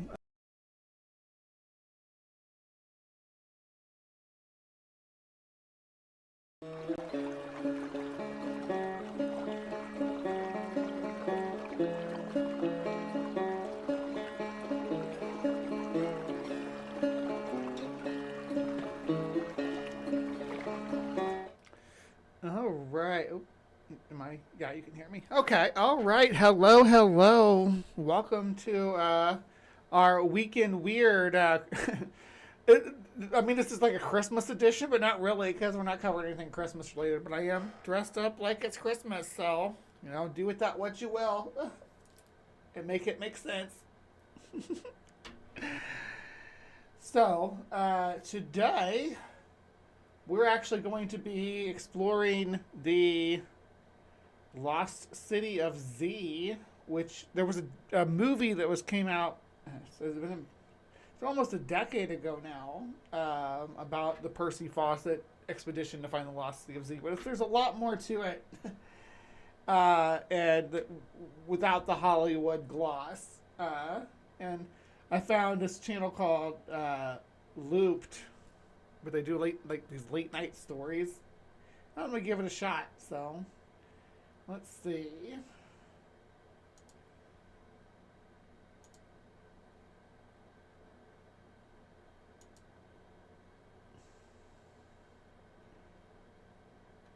Is there a long intro? Okay.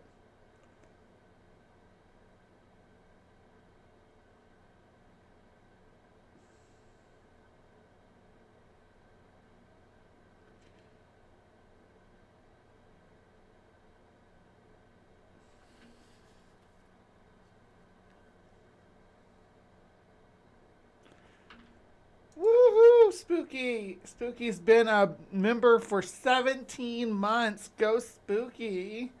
Merry Christmas, Beery. Merry Christmas, chat rats. That's all you guys out there. You heard what he called you. Thank you so much for being part of the family, Spooky Bed Hair. Appreciate you. We're talking about the lost city of Z right now, if you're keeping score.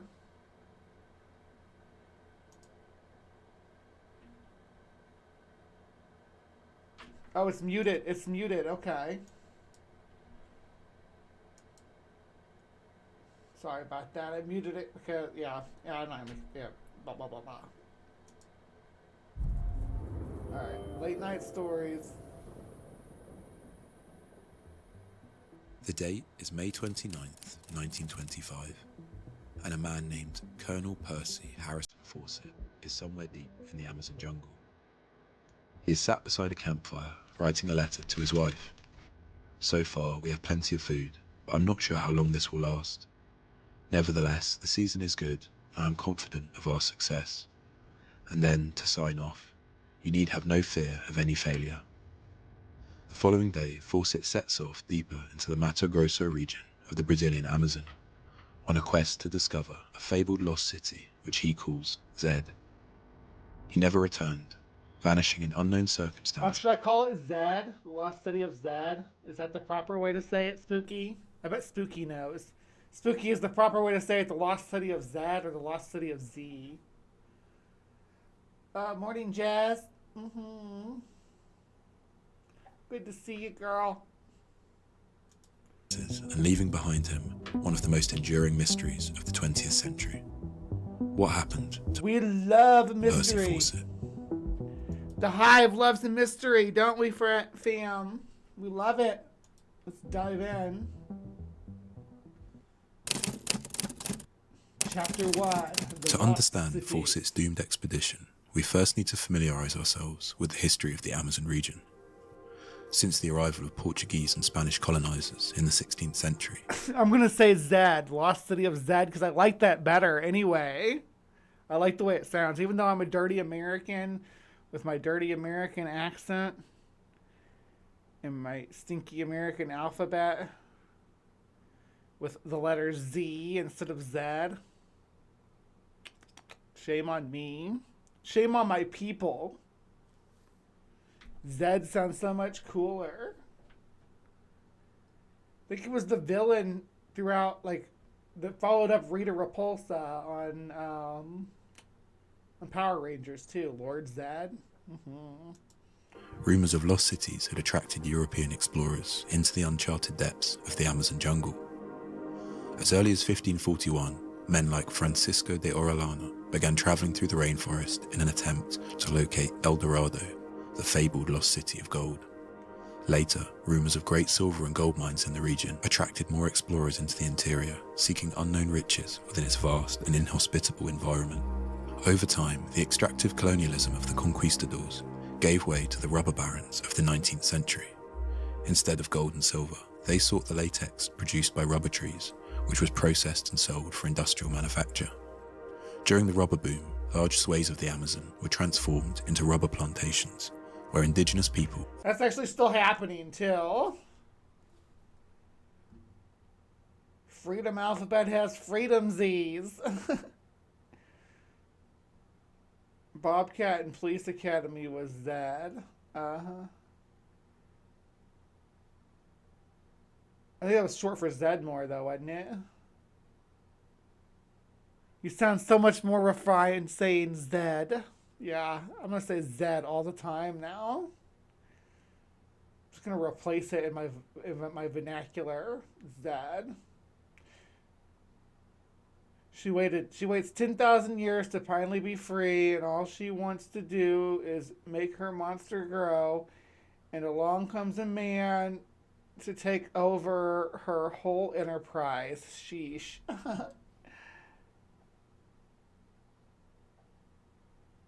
A, B, C, D, E, F, G, H, I, J, K, L, M, N, O, P, Q, R, S, T, U, V, W, X, Y, and Z. Yeah, doesn't really work. Merry Christmas, Captive Desk. $2. Thank you so much. I appreciate it. Every penny counts. I love y'all so much for any donations that you're able to give this holiday season. Yeah, I really do appreciate you. Happy solstice, indeed, Jason Jacoby. Not a Christian, but TY for the sentiments. Merry Xmas to you as well. Yep. Merry Xmas. Whatever you can sing A, B, C, D, E, F, G, H, I, J, K, L, M, N, O, P, Q, R, S, T. I can't remember how but that's the one that they think they sing in Canada, right? A, B, C, D, E, F, G, H, I, J, K, L, M. Were forced to work in brutal conditions of virtual slavery. It was into this environment that Fawcett first arrived in South America, travelling from Britain to Bolivia in 1906, commissioned by the Royal Geographical Society to map the northwestern boundary between Bolivia and Brazil. He began travelling extensively throughout the region, mapping uncharted areas of the Amazon. In 1908, he located the source of the Rio Verde. Then, in 1910, he travelled along the Peru-Bolivia border with fellow British explorers Henry Costeen and James Murray. Fawcett's expeditions operated by cutting equipment to the absolute minimum, carrying it all oneself and trusting that one will be able to exist by making friends with the various tribes one meets. During these early expeditions, Fawcett began hearing rumours of the lost cities. He was instantly captivated by these ideas and began cultivating his own theory of an advanced lost civilization, drawing evidence from two objects in particular. The first is Sweet music, come on now. Let's look at this area of Brazil. That's why I was in South America earlier. So, homies, here's the region, right? You got Bolivia, you got Peru, and you got Brazil. And their maps, they were using a Mercator projection, so it distorts the shape a little bit. But he was instrumental, I guess it is to say, he was instrumental in establishing these borders. All of these borders. His base of operation was generally La Paz, right here. That's where he would he would set off from on these expeditions, where he went up and he established this border here between Peru and Bolivia, and then this right here. But the story, the story where he gets lost, he makes it all the way out to here. So, yeah, we're gonna dig into that. This is a document he encountered in the National Library of Brazil, known as Manuscript 512. The document describes the discovery of a lost city, or the historical relation of an occult, large, very old settlement with no inhabitants that was found in the year 1753. Yeah, if I make $50, I'll sing Santa Baby. I don't know all the words though. I guess I could play it in my ear without you guys hearing it. I'll do the whole thing. Santa Baby, hurry down the chimney tonight. The manuscript relates how an unnamed Portuguese explorer travelled with a small party into the forests beyond the São Francisco River. Here they stumbled upon an uninhabited city comprised of sophisticated stone buildings, constructed from the same cyclopean architecture found in Inca cities like Cuzco. Within the city, they discovered a principal doorway bearing inscriptions that were said to resemble ancient Greek script. The second piece of evidence is the basal idol. Because indigenous folks couldn't do that, you know. Indigenous folks could not build cyclopean cities, so it had to be, it was ancient Atlanteans. An icon 10 inches high, carved from black basalt, depicting a bearded figure, wearing a crown and holding a rectangular tablet containing unknown glyphs. The idol was originally gifted to Fawcett by the writer H. Rider Haggard, who had allegedly obtained it from Brazil. Fawcett says that he took the idol to the British Museum, where Hey, we have...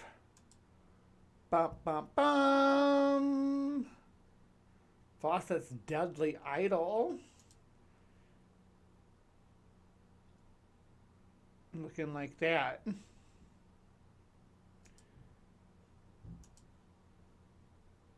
So, let's read this article from archaeology.org. I'm not kidding. This is the first line. I know you all can't really read it because it's so small, but the first line says, "Few fakes have had the personal or soon the public impact as the idol of British explorer and surveyor Percy Fawcett, who in 1925 carried it into the Brazilian jungle on an ill-fated search for the remnant of Atlantis. With him were his son Jack and his son's best friend. None returned. The pathetic story is now set to be an Hollywood film, starring screen idol Brad Pitt. But let's get back to the idol. Not anything against the movie. I don't think Brad Pitt did end up in it. I don't think. But regardless, I like the story independent of the movie. The 10-inch tall basalt figurine was given to Fawcett by H. Rider Haggard, author of such novels about ancient treasure and lost race of King Solomon's mines. And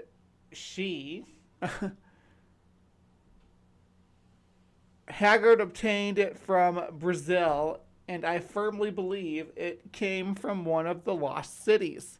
Fawcett, and Exploration Fawcett, an account of his travels through 1924. However, and whenever Haggard got the thing, it's a fake. Because it is, yeah.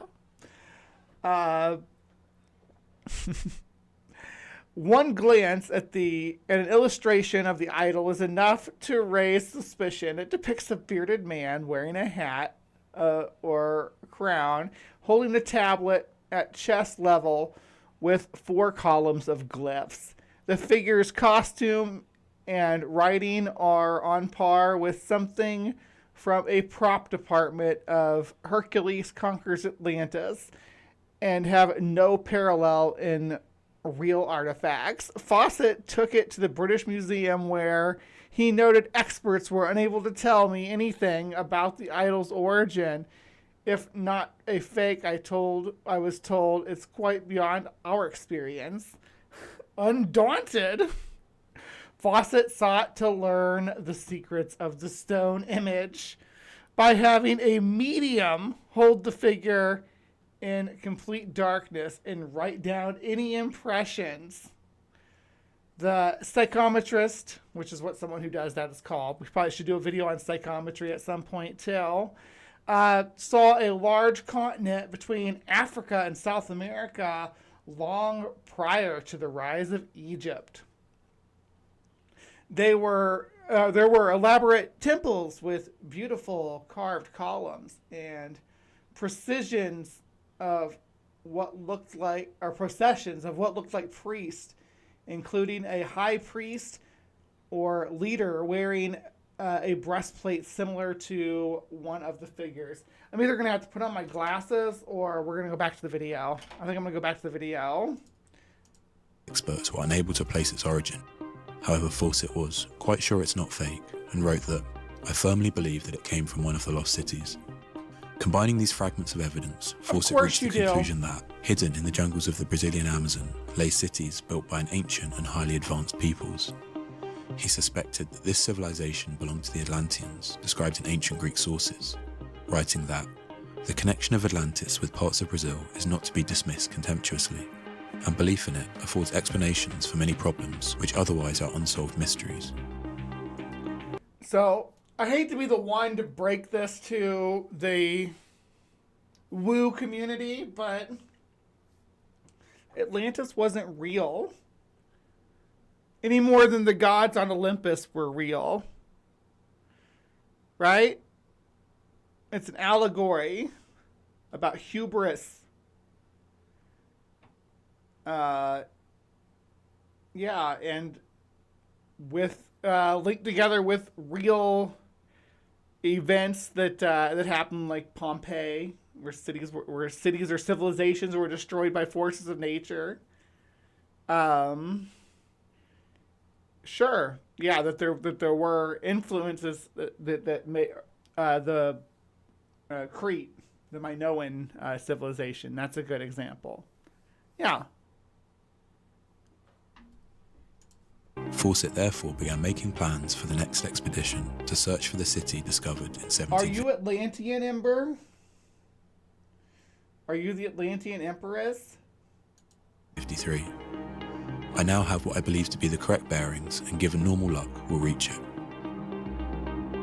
In a letter to his son Brian, Fawcett explained his ideas more thoroughly.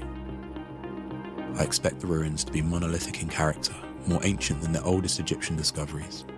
There are rumours of a strange source of light in the buildings, a phenomenon that filled with terror the Indians who claim to have seen it. The central place, I call Zed, is in a valley surmounted by lofty mountains. The houses are low and windowless, and there is a pyramidal temple. Nice. I want to find it too. I want to find the lost city of Z.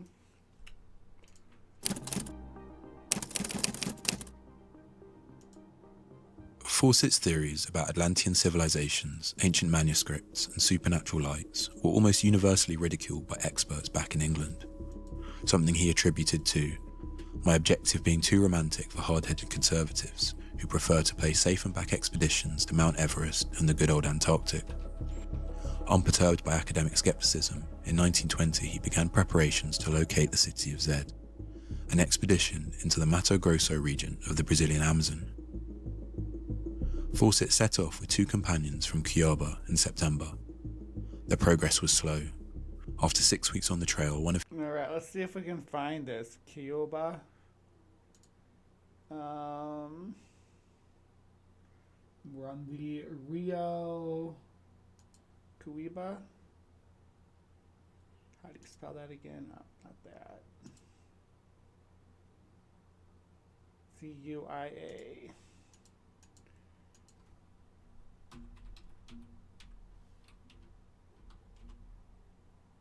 So we're taking off from here. Let's flag it. All right. Are you going to save it? But anyway, we're taking off from there, going to here. And that is quite the journey. That's quite the walk, Mr. Frodo. From this village here.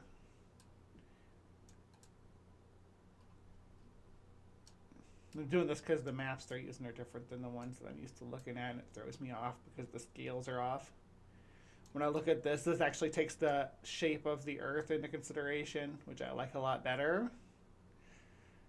But that's a huge trek across what at the time would have been just dense, unrelenting rainforest, right? I mean, I imagine now it's all developed and shit, but back then, yeah, now it's all freaking developed.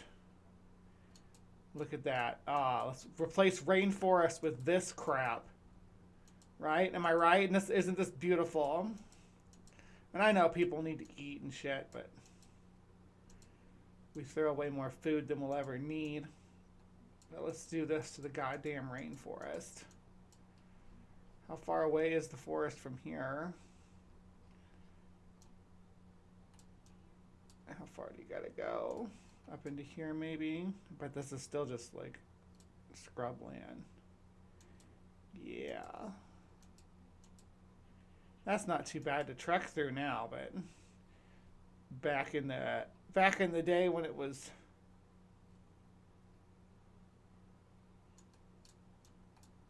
overgrown, I mean, you get up into here.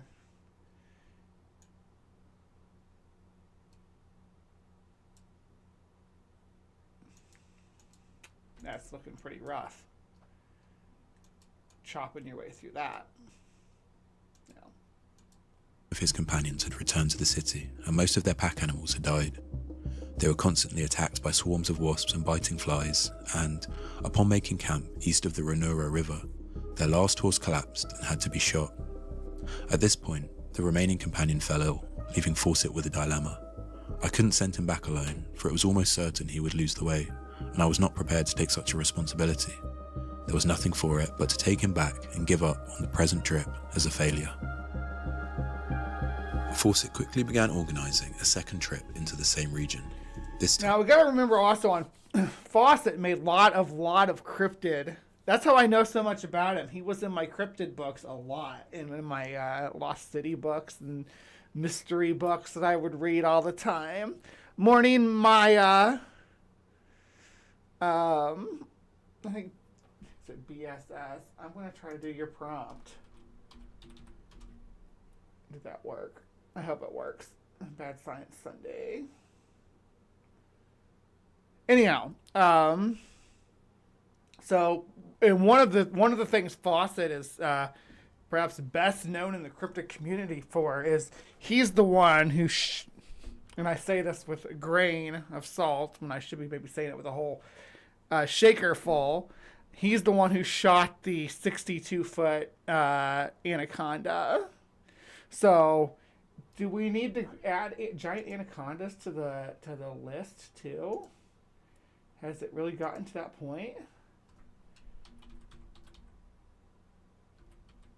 No, we had Joe. We had the giant anaconda. It was not that long ago. It was last July. Not last July. Not July 2025. July 2024. So it's been a minute, but we did cover it. We had Joe Rogan. It was funny. Yeah, I remember it now. As a matter of fact, let me drop it in the chat. So I think we might have mentioned Fawcett in that video. And we can, and that's not to say we can't revisit topics after a while, but I think something I just did in 2024 is probably a little too soon. Although I do like 3 or 4 different Sasquatch videos a year, so, you know, moderation, but the more famous cryptids get more attention. So, yeah. he resolved to find more robust and dependable companions, looking no further than his own family. Fawcett enlisted the help of his 21-year-old son Jack, and I Jack's look like the angel on the top of your Christmas tree, Maya. Oh, you're so sweet. I got like spikes and stuff too, because I wore this last Saturday too, but like just the regular Santa style. So I figured I'd go like gothy Santa and wear like my jewelry and stuff. So I look a little more dangerous. Because I was covering big dangerous cats earlier. Yeah. But now we're in the jungle. You know what's in the jungle? Big dangerous cats. There's jaguars and mountain lions that are going to eat your head, Jack Fawcett. friend Raleigh Rimmel.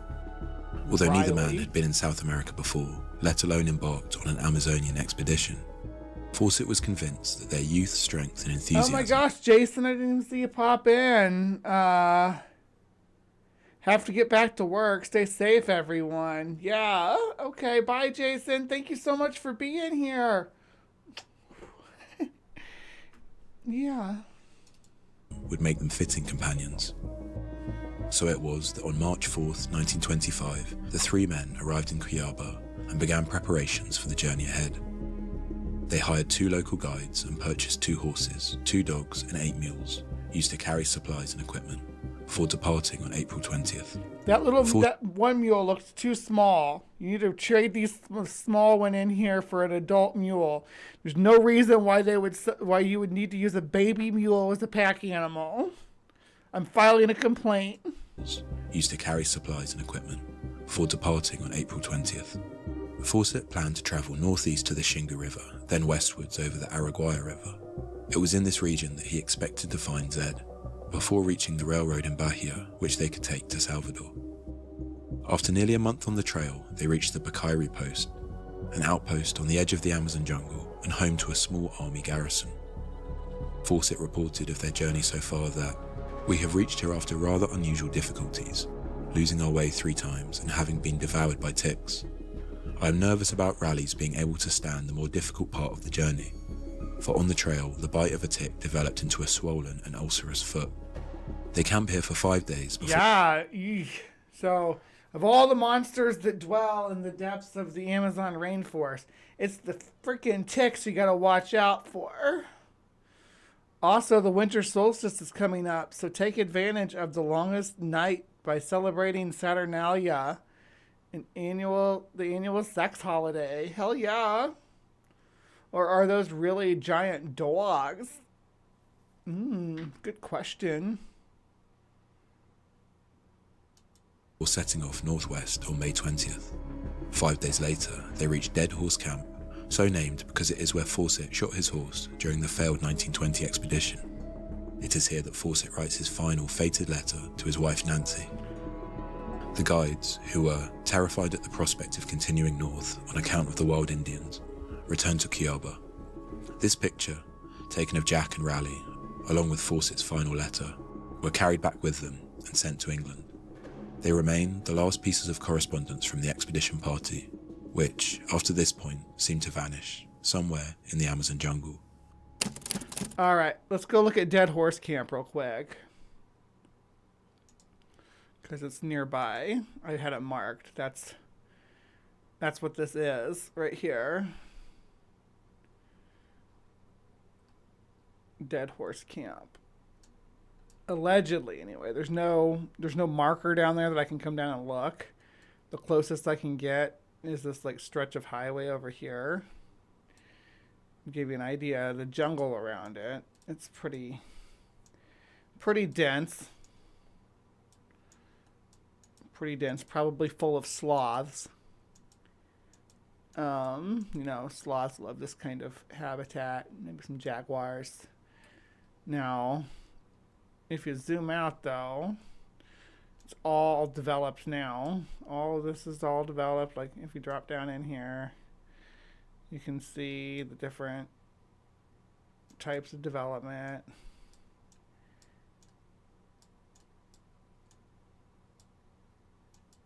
Yeah, not great. But it is what it is. I mean, what can I do? I'm not in fucking Brazil. I can't do anything to help the rainforest. I wish I could, but people live there. And I say that from my high horse here at the Dead Horse Camp of living in the U.S., where all our natural resources were just freaking obliterated. Like there's no, like we have like 10% of the tree cover that we used to have. So I'm not gonna say, hey, Brazil, you need to do better, when we need to do better here in the U.S.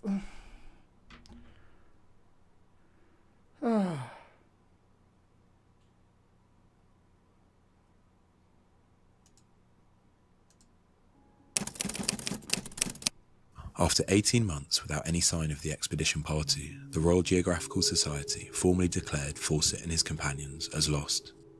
Early rescue efforts were complicated by inconsistencies in Fawcett's correspondence. In the final letter to Nancy, Fawcett gave the coordinates of Dead Horse Camp as 11 degrees 43 minutes south and longitude 54 degrees 35 minutes west. In a separate letter to the North American Newspapers Alliance, he listed the latitude of Dead Horse Camp as 13 degrees 43 minutes south. This discrepancy is puzzling. 11 degrees 43 minutes south is nearly 200 miles from the Bakari Post. To reach here in the 5-day gap accounted for in Fawcett's letters is next to impossible. For this reason, 13 degrees 43 minutes south has been identified as the correct location of Dead Horse Camp. Which is where we just looked. And I think that would be farther north than they're planning to go if they're trying to get to here, right? Maybe they would go straight north and then that way because the way the rivers flow. I don't know, but seems like it'd be a better choice to follow this river up if they're following a river at all, which they should have been. I don't know why you'd want to try to trek through the jungle, but I don't know why people did a lot of things they did back then. I'm sure they had their reasons. The question still remains. Why did Fawcett provide two different sets of coordinates? One answer is that it was simply a typographical error, although this seems unlikely for an experienced surveyor such as Fawcett. Another possibility is that Fawcett wanted to throw people off his trail. Well, I mean, writing something down wrong when you're sitting in the jungle writing a whole bunch of shit down is completely reasonable. And I mean, he had to write everything by hand back then. It wasn't like he was texting it to his old lady. He had previously told his son Brian that, if we should not come out, I don't want rescue parties to come in looking for us. It's too risky. I mean, how many times have we all read something that we've written just a couple days ago or years ago or weeks ago or whatever and find all our typos or spelling errors, right? And that happens. One reason why I'm not telling exactly where we're going. Perhaps he hoped to achieve this by deliberately providing conflicting information. Whatever the truth was behind the two sets of coordinates, they did not deter would-be rescuers from going in after them. In 1928, a British aviator... You want potential rescue teams to be able to come in and rescue you. Please. Make sure if you go out into the wilderness at all that people know where you're going. You don't want to be lost in the wilderness. George Miller Dyatt was sent to Kiaba to investigate Fawcett's fate. Dyatt followed Fawcett's direction of travel, eventually reaching the Curaçao River, where he arrived at a village belonging to the Nahakwa people. That's what I would have thought, that they would have went that way. Dyatt found that the villagers there possessed objects belonging to Fawcett, a metal uniform case and a brass tag bearing the words Silver & Co. of London, the makers of Fawcett's trunk. The chief of the village told Dyatt that 3 white men had been there. The older of these men had given him the trunk as a gift, and the 2 younger men had appeared weak and injured. The chief said that the men had travelled east to the Kuluine River, where they had been murdered by a tribe called the Suyas. He yelled at the top of his lungs, Suyas, at the same time hitting himself 3 violent blows on the back of his neck with the edge of his flattened hand. That'll do it. Suyas! Like that. Suyas! Ouch, I got spikes back there. Be careful. Gonna hurt yourself. Ugh. Silly girl. He gasped and collapsed to the ground. Satisfied with this account, Dyatt returned to Kiaba in August and flew back to New York, announcing his discovery that Fawcett and his party had been murdered. Dyatt's account is compelling, supported by first-hand evidence and gathered shortly after Fawcett's disappearance. It is not entirely convincing, however. Brian Fawcett attested that the uniform case and trunk tag had been carried as part of the 1920 expedition, likely meaning that they had been gifted to the Nahakwa tribe during Fawcett's earlier journey into the region. Hey Robert, good to see you, friend. We're on the excuse me.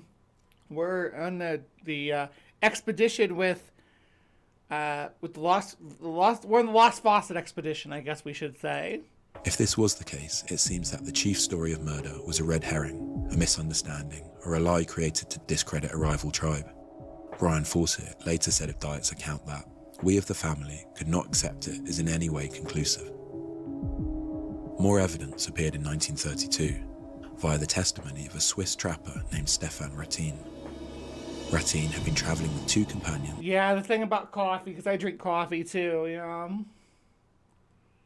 I love seeing your maps. I have been playing Indiana Jones this week, and the archaeology is fun. Hopefully I'll finish it up today. A good number of the deforestation in Brazil is probably due to U.S. companies. Yeah. I know, I get conflicted about stuff too. Like I drink coffee and things like that. It's like you come to the situation where you're just like that Boris comic though. Oh, but you participate in society. How peculiar, right? But it's just like the recycling movement that started in the 80s, you know, the reduce, reuse, recycle thing. That was corporations putting it back on the responsibility of the consumer to be responsible with their packaging instead of them being responsible with their packaging, right? Or with their products. The onus was passed on to the consumer. It's like, we're going to continue to do what we're doing. Maybe you should just be more careful with what you use or how you dispose of it. In the northwest corner of Mato Grosso, when they encountered members of a tribe who invited them back to their camp. Rattin described how, we sat down with the chief and about 30 others. After sunset, there suddenly appeared an old man with a long yellowish white beard and long hair. I saw immediately that he was a white man. The old That man was weird. The audio just doubled over there for a second. came up to me and asked if I was English. I said no, Swiss. He went on, I am an English colonel. Go to the English consulate and tell them to tell Major Paget, who has a coffee farm in the state of Sao Paulo, that I am a captive here.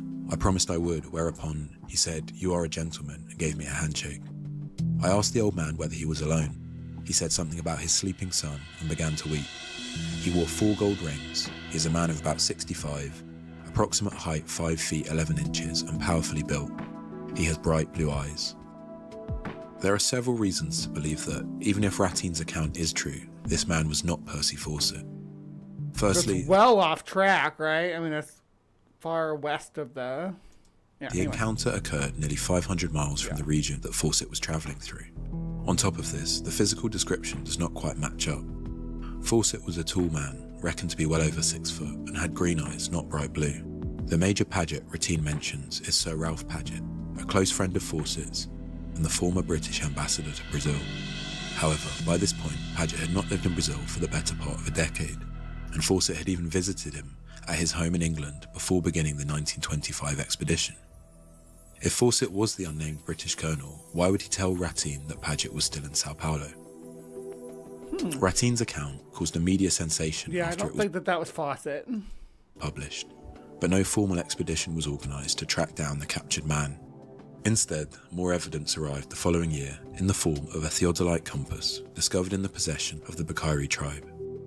The compass bore the inscription E.R. Watts and Son, and was later identified by the British makers as being part of an instrument supplied to Fawcett in 1913. The discovery indicated that Fawcett had most likely travelled through this area during one of his expeditions through Mato Grosso, and had either lost the compass or given it as a gift to one of the Bakairi people. The next serious attempt to investigate Fawcett's disappearance was made by the Villas-Boas brothers in the early 1950s. Orlando, Claudio, and Leonardo Villas-Boas were Brazilian activists who campaigned for the legal protection and representation of indigenous people along the Xingu River. Unlike many of those who attempted to solve the Fawcett mystery, the brothers were trusted by local tribes, particularly the Kalapalo people who lived on the Kuluine River. That's close to where they said that they went and got their necks chopped, right? With the Kalapalos, Orlando was told that the explorers were massacred because they had not given presents and because Fawcett struck one Indian. These actions both being serious breaches of protocol. That's also similar to what the other guy said earlier about, oh yeah, the Sayu or whatever. Sayu, and said the neck chop. Because they were rude to him? Yeah, I don't know why you would want to be rude. Threw the bodies of the 2 young men into the river, but decided to bury Colonel Fawcett. The Kalapalos dug up the grave at Villas-Boas' request, and the bones were sent to London to be tested by experts at the Royal Anthropological Institute. After extensive analysis, the institute concluded that the upper jaw provides the clearest possible evidence that these human remains were not those of Colonel Fawcett, whose spare upper denture is fortunately available for comparison. So he had his denture plate on hand for them to compare it to. That's convenient.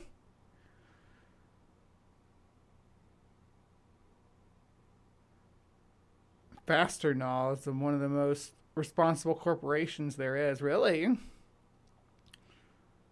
I have bags and bags of bags. If they weren't so volatile, I'd use them for insulation.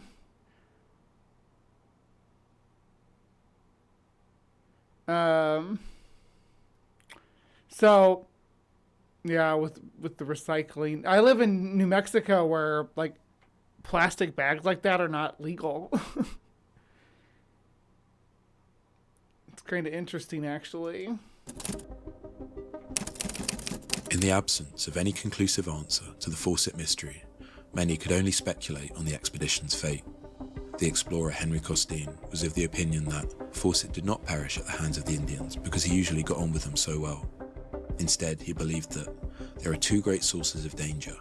One is starvation, the other is the liability to be overcome by wariness. for the forest is so dense that it is sometimes possible to cover only half a mile a day, and the tired explorer is tempted to lie down and await death.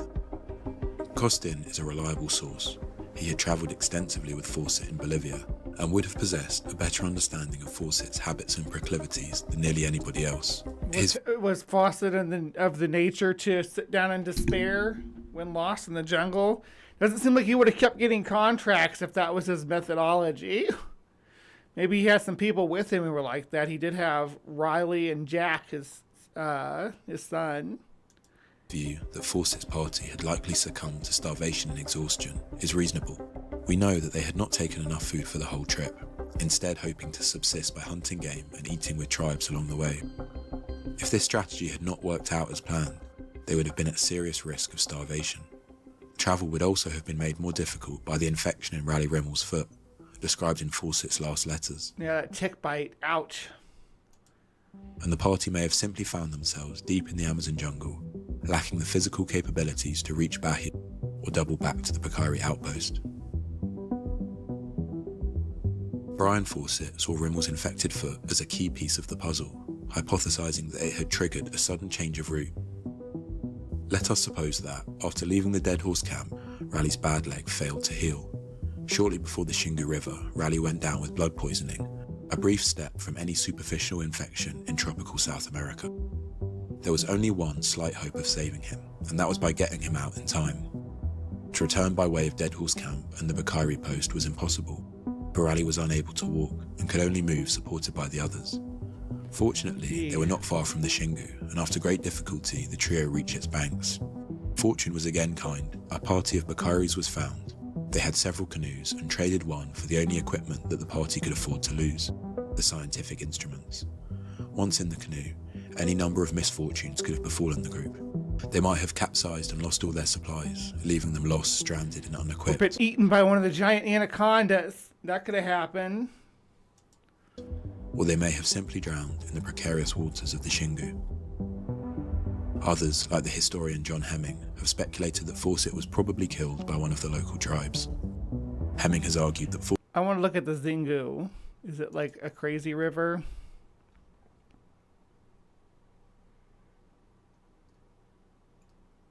That's it, right? Yeah. That's it. Let's see. Is there any place you can drop down in here? Hell no. It's very, very rural. Oh, there we go. There's a spot. Let's do that one.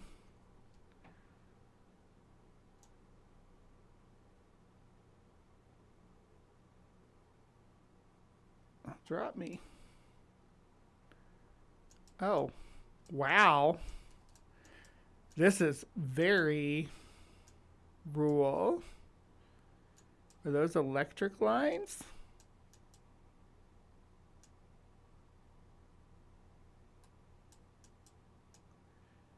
It appears to be, and they have some electricity.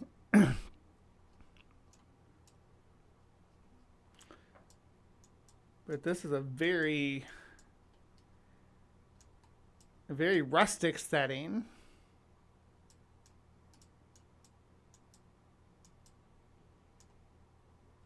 My. It looks like they play volleyball, though. That's fun. My, oh my.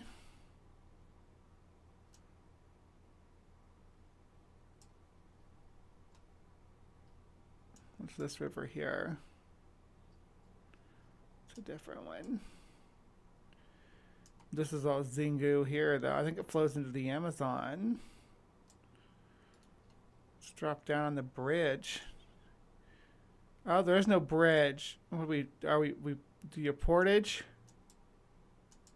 Oh, look at that.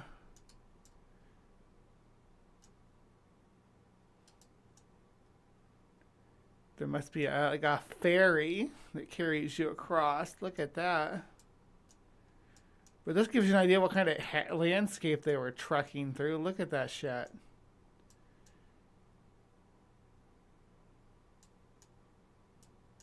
Like, unable to walk, being carried through, carrying a body through this.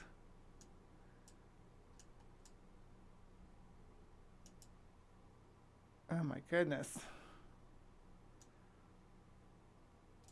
Let's drop down to the other side of the river. See what the view is like over there. Now we're down. Yeah, there's like a ferry. They'll take you across. There's a ferry right there. A ferry right there.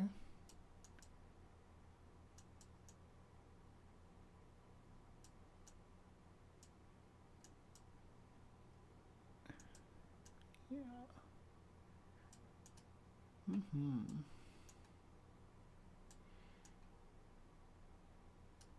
Surely they aren't taking these big ass trucks across there. Maybe they were building a bridge. I think they could have been building a bridge.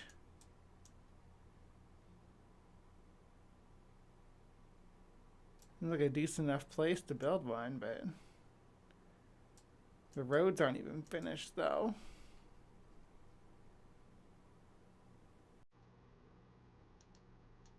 Fawcett's expeditions were essentially amateurish and demonstrated an insufficient knowledge of the Amazon region and its inhabitants. For this reason, Fawcett was likely to have offended one of the many tribes he planned to stay with. The Xingu tribes pride themselves on generosity, but they expect visitors to reciprocate. All expeditions in the past 4 decades had brought plenty of presents, such as machetes, knives, and beads. Fawcett had none. He committed other blunders that antagonized their hosts, so it was only a matter of days before they were all dead. There is good evidence to support this. During Diet's expedition on the Xingu, he observed the ever-growing demands for presents, which very nearly led our party to disaster. Although the bones discovered by Orlando Villas-Boas were proved not to be Fawcett's, it is possible that the Kalapalos were telling him the truth, that they retained a cultural memory of Fawcett's murder, but had simply forgotten or misremembered the correct location of his burial. The truth is, these theories are just speculative. We will probably never know exactly what happened. Yeah, that makes sense though. If there's a cultural expectation of visitors bringing gifts, that if he didn't have enough presents to go around, they might think he's rude. To Percy Fawcett, his son Jack, and Raleigh Rimmel, physical evidence decomposes quickly in the damp and humid environment of the Amazon, or else it's swallowed up by the jungle. Whatever remnants of the expedition still exist are likely to be buried somewhere deep in the overgrowth, concealed, obscured, and inaccessible. The legacy of Percy Fawcett is similarly hard to define. To some, he is a crackpot, led by a bizarre combination of misguided mysticism and colonial hubris to an untimely end. To others, he represents the quintessential explorer, a man of indomitable will and unwavering perseverance. Modern LiDAR scans. Yeah, he's a colonist guy, though, yeah. The Amazon region reveal that at one point in time there were indeed expansive settlements within the jungle, in areas previously considered to be unsuitable for large-scale human inhabitation. Although these settlements were almost certainly not the Atlantean cities of occult knowledge hypothesized by Fawcett, their existence is a small vindication of his ideas in his final doomed expedition. As his son Brian has written, Fawcett the dreamer they call him, perhaps they are right. So is any man a dreamer whose active imagination pictures the possibilities of discovery beyond the bounds of accepted scientific knowledge.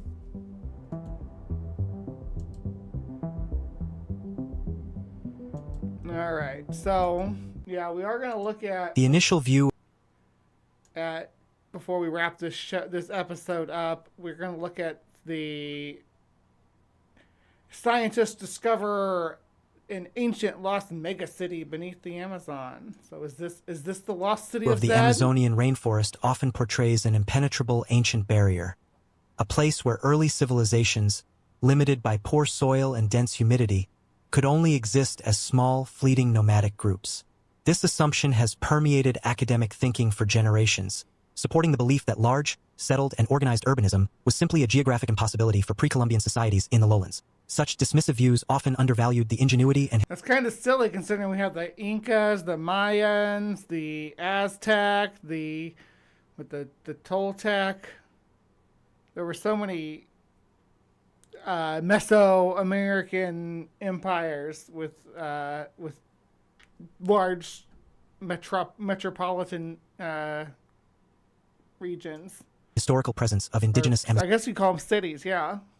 Amazonian cultures. However, this entire framework of an empty wilderness was predicated on the limits of our own vision. Traditional archaeology, relying on ground excavation, could only scratch the surface of sites, making the true scale of ancient habitation utterly invisible beneath the vast jungle canopy. We simply lacked the tools to see the truth. That truth, now revealed by modern science, is that a complex, powerful, and extensive civilization flourished in the Amazon, proving that human capacity for sophisticated engineering was already established there thousands of years ago, challenging the very core of what we think we know about the continent's past. This is the story of how laser light uncovered the oldest and largest complex society ever confirmed in the Amazonian lowlands. Make sure you don't miss the rest of this journey into the ancient world. Hit that subscribe button for more history that's constantly being rewritten. To see what the Amazon was truly hiding, Rewritten? Yeah. archaeologists turn to a technology that can penetrate the rainforest's dense roof. Light detection and ranging, or LiDAR. Unlike traditional aerial photography, which is useless beneath the canopy, LiDAR uses sensors mounted on planes or drones to fire billions of rapid laser pulses down at the Earth's surface. While most of these pulses are stopped by leaves and branches, a few laser returns inevitably find their way through small gaps, hitting the actual ground. A computer then meticulously records the precise time it takes for these ground-level pulses to bounce back to the sensor. By calculating the difference between the canopy reflections and the ground returns, scientists can effectively strip away the vegetation layer, generating a high-resolution, three-dimensional digital elevation map of the terrain that reveals every subtle shift LiDAR's pretty cool. in topography. This process is literally how researchers saw through the jungle, uncovering the hidden shapes of human-made structures, roads, and earthworks that had been perfectly concealed for 2 millennia, proving that the tools of civil engineering were present in the Upano Valley all along. The Upano River Valley in eastern Ecuador, nestled in the foothills of the Andes, was an area that archaeologists had long suspected held signs of ancient human habitation. However, when initial ground surveys conducted 2 decades ago suggested the presence of hundreds of small earthen mounds, the sheer scale of the findings remained elusive, hidden by the impenetrable jungle. It took the power of LiDAR to transform those scattered observations into a cohesive, jaw-dropping map of an entire ancient metropolis. The aerial laser scans successfully mapped over 300 square kilometers of the dense rainforest, revealing... Yeah, AI voices kind of suck. I get it. It's hard to find stuff that's not AI anymore. Not hundreds, but more than 6,000 Like I was saying when we did CrypticCorner earlier today, it's like the woo peddlers don't even try anymore. They just type things into an AI generator. Where are the new Rogers? This new generation of characters sucks. Where are the new Hans Wormhats at? Earthen platforms. These platforms, some measuring approximately 66 by 33 feet, served as the foundations for residences and ceremonial structures that supported a massive, settled population. The Upano people were living in a vast, interconnected urban landscape, a revelation that places the complexity of this Amazonian civilization on par with other classical urban centers of the period, but with architecture unique to this environment. The estimated population of this network ranged from 10,000 to possibly 100,000 residents, establishing it as the oldest known complex agrarian society in the Amazonian lowlands, predating similar complex settlements by over a millennium. The real mark of sophistication for the Upano civilization wasn't just the sheer number of their structures, but the comprehensive urban planning that knit them together. LiDAR mapping exposed a meticulous network of massive, engineered earthworks designed to sustain a high-density, settled population over a long period. These weren't haphazard encampments. The platforms for the residential and ceremonial structures were arranged around low, square plazas intended for community activities. More importantly, these centers were connected by an integrated infrastructure system, featuring wide, intentionally dug roads that spanned kilometers across the rainforest floor. These main roads measured approximately 10... How close is this Upano civilization to the Fawcett, the place he was headed?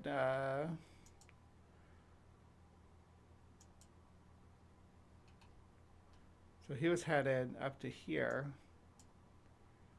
to this region. So, where is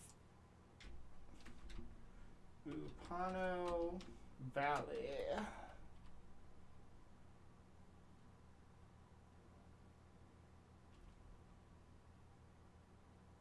Oh, not even close. Not even close at all. Well, that can't be. That's the Upano River. Where's the Upano? That's the Upano Valley.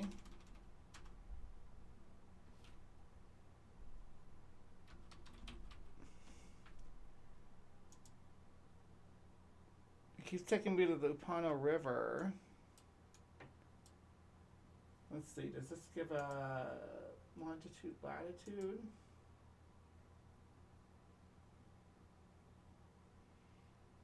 It does. Let's see if this will work. I guess I put this one in. Yeah, we'll do that. There we go. Ooh, cool. Still super far away from where we were looking though. But you can kind of see. Look, you can kind of see straight line. Can you drop down in there? What's this? Sitio Hupala.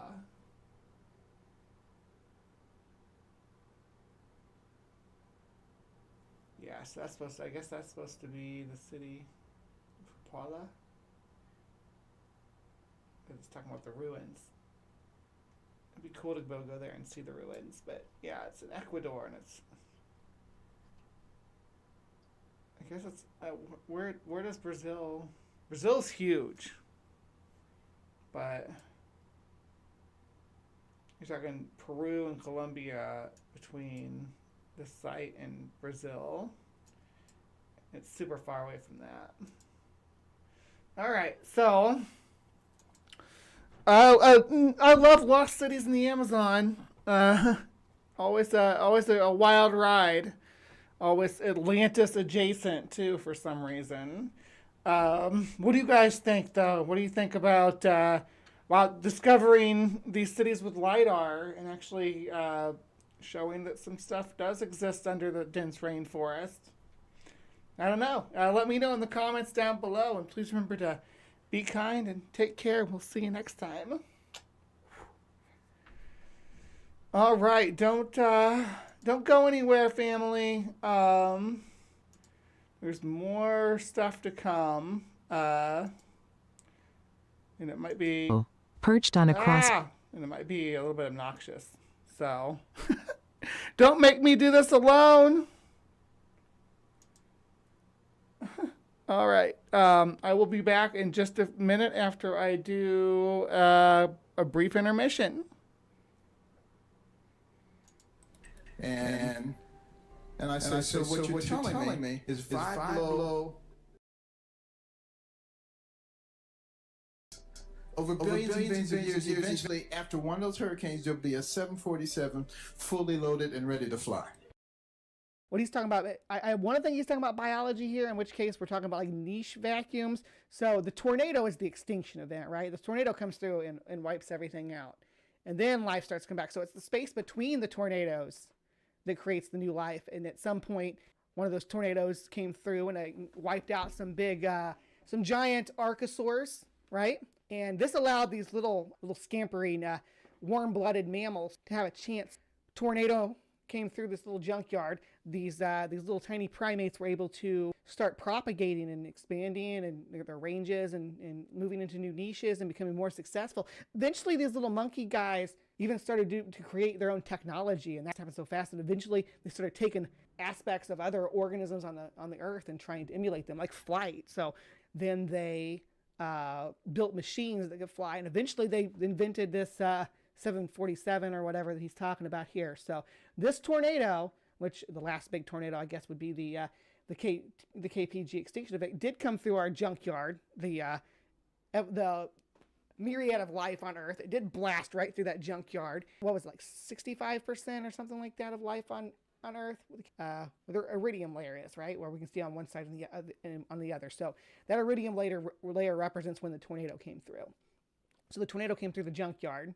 And then as the organisms started to recover from that, and our little monkey hands started to want to build technology to fly, boom, the tornado in the junkyard did come through, and boom, we have 747s now. So yes, Ben Carson is right here. What happened, as long as we understand the metaphor, right? In the metaphor, the tornado is the extinction event, Earth is the junkyard, and the 747 is the result of the tornado coming through, wiping out the organisms that couldn't build 747s, and then letting the organisms that could propagate.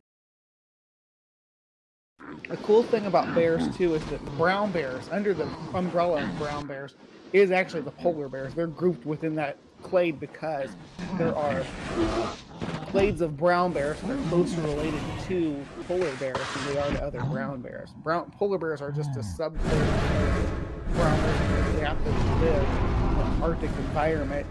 over generations, and they're actually, as the planet warms up a little bit, they're moving back inland and starting to interbreed back in with other brown bear populations. That's going to be the best for their genetic descendants for them to interact with and interbreed with other populations of brown bears that aren't so adapted to this Arctic marine environment anymore. That's disappearing.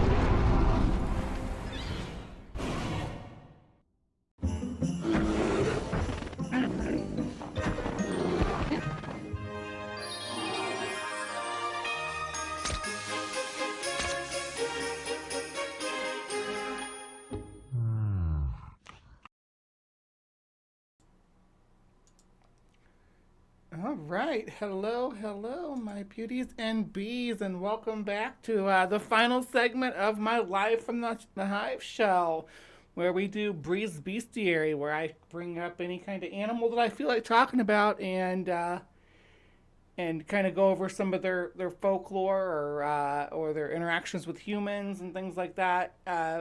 Their impact on society is mainly what I'm interested in this segment. And I've been doing this man-eater lineup, but I wanted to kind of deviate and steer away from that just for this holiday episode. As you can see, I'm dressed all glam and glittery and ready for Santa Claus. So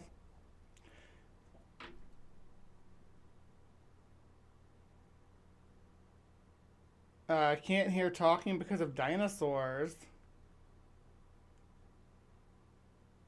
What?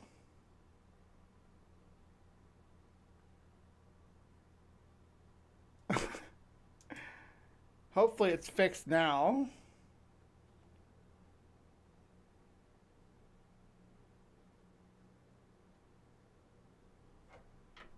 Was I talking over the dinosaurs? I might have forgot to lock one. I'm not sure. There wasn't supposed to be me talking over that at all. But anyway, it's over now. Sorry if it sounded weird. Do I still keep bugs? I have some beetles in the living room. And I have a spider right here. But that's it. I don't like a whole bunch of anything.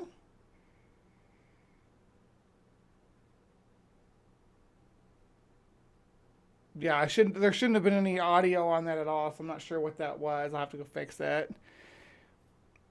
The dinosaurs have left. Well, we're going to talk about a dinosaur today. We're going to talk about the Christmas dinosaur.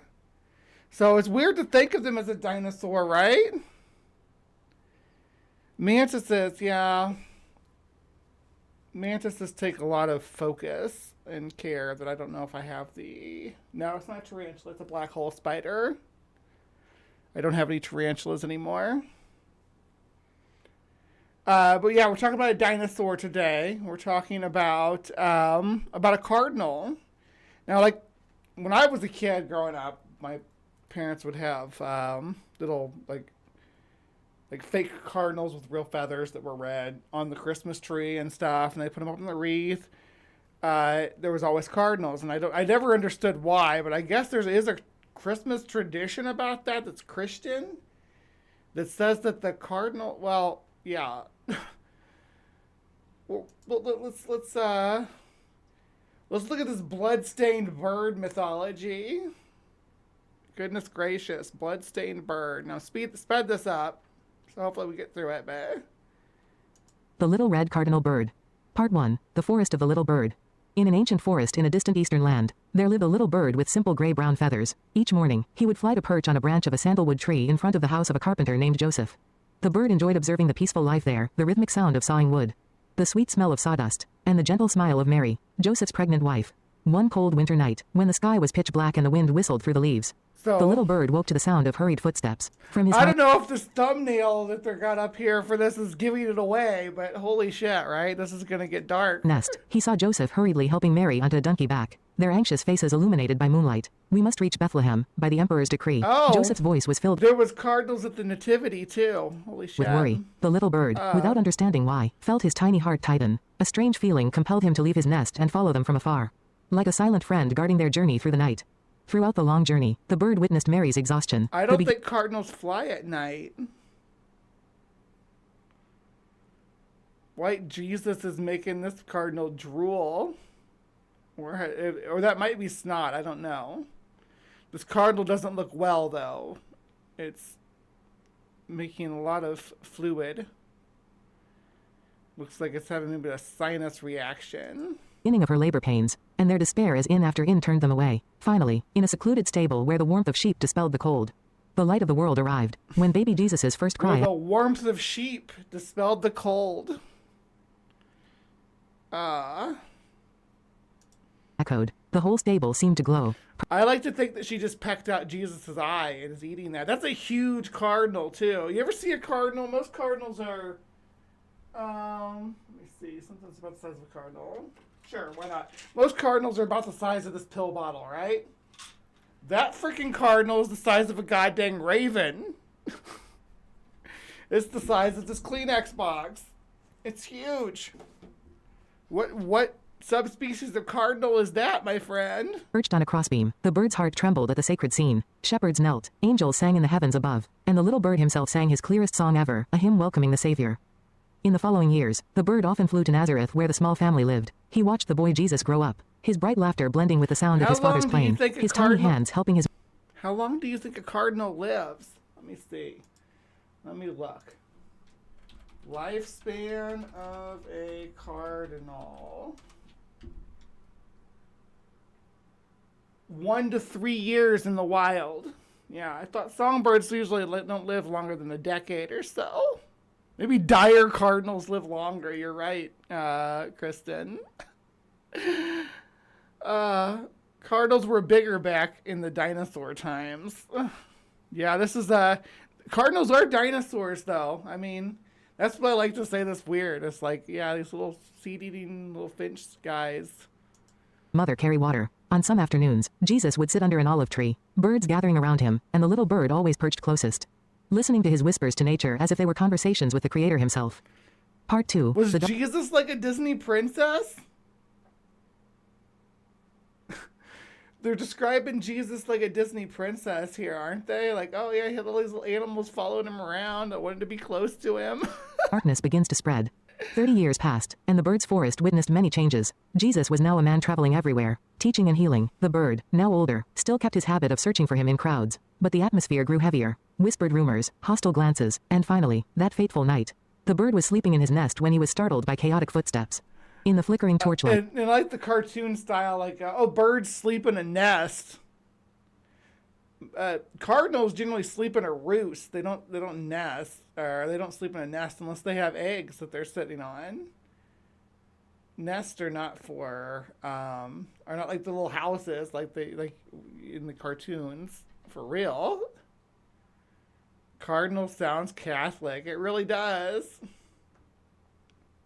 Cardinals are North American, I think. I don't think there are any in the Middle East. Let's see. Range.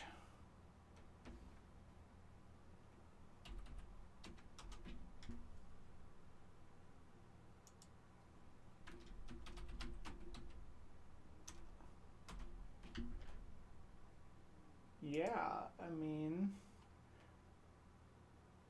I don't see any indication that they live outside of North America.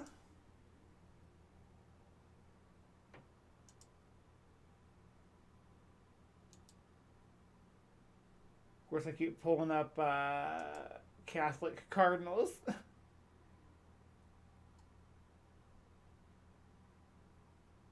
Yeah, they seem to be a North American phenomenon, so it's kind of funny that this whole thing is like,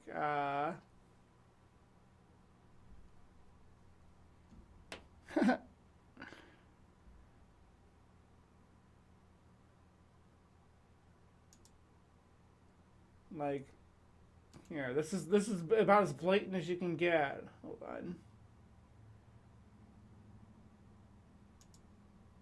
Like, look at this. Where cardinals live is in blue. Jesus is over here. But go off, sis. He saw Jesus bound. Thank you for bringing that up. Appreciate that.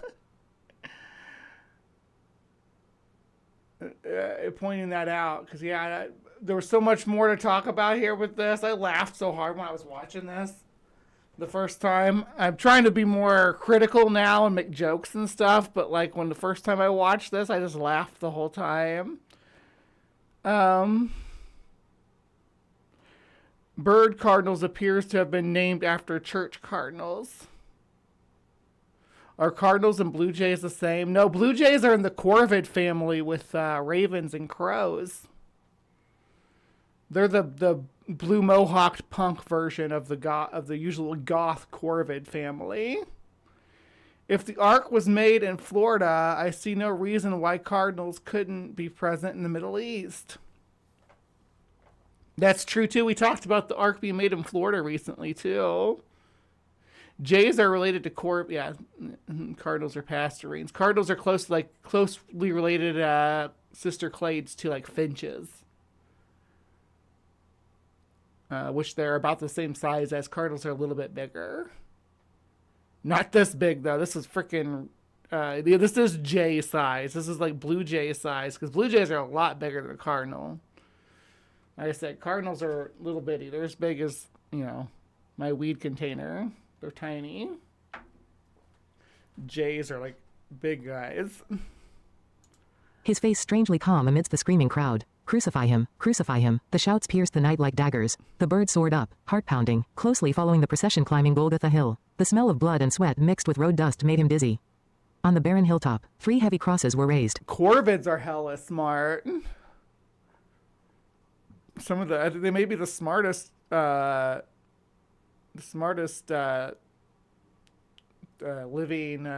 diapsid. Corvids. Parrots are pretty smart too, though. Parrots and corvids. Yeah. The bird perched on a nearby olive branch, his small eyes fixed on Jesus. Each long nail was placed on a wrist. The hammer blows, thud, thud, echoing across the hill, each strike feeling like it pierced the little bird's own heart. Jesus was hung between heaven and earth, his body bleeding, yet his eyes looked down with a pain that wasn't his own. Father, forgive them, for they do not know what they are doing. The sky darkened, the earth shook, the bird trembled, but a strange strength arose within him. No, it cannot end like this. He dove down, flying straight to the cross. With his tiny beak, he pecked at the nail head piercing Jesus' hand. Come on, he whispered, pulling the nail with all his might. But it was too deep, too tight. Blood from Jesus' hand dripped down, staining the bird's chest feathers. He moved to the other hand, then to the feet, continuing relentlessly in hopelessness. Each time he touched the wounds, he felt the pain penetrate his very being. Part 3, The Red of Love. Blood from Jesus' wounds splattered, soaking into the bird's gray-brown feathers. The first drops fell on his chest, a dark red stain. The bird is getting blood stained. This is a blood stained cardinal now. That's how cardinals are red, y'all. Miniature heart. He didn't give up, continuing to try, flying around the cross, using his beak, claws, his entire small body. More blood soaked in, on his head, wings, back, tail. His feathers transformed gradually from light brown to bright red like blood.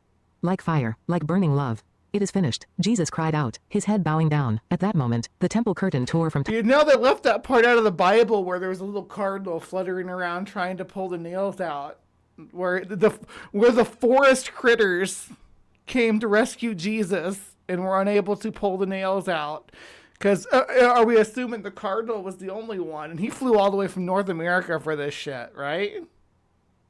So he's made quite the journey to come help out our man Christ here and get him off the cross. This is what we call fake lore. And it's basically made up like after the fact. Like there's no evidence that this was ever part of the mythology, right? Because as Robert pointed out, cardinals aren't even from this part of the world, right? Not even from this continent. And this would have had to have happened after the Catholics discovered the New World, right? After Catholicism reached the New World is where this folklore would come from. extra biblical.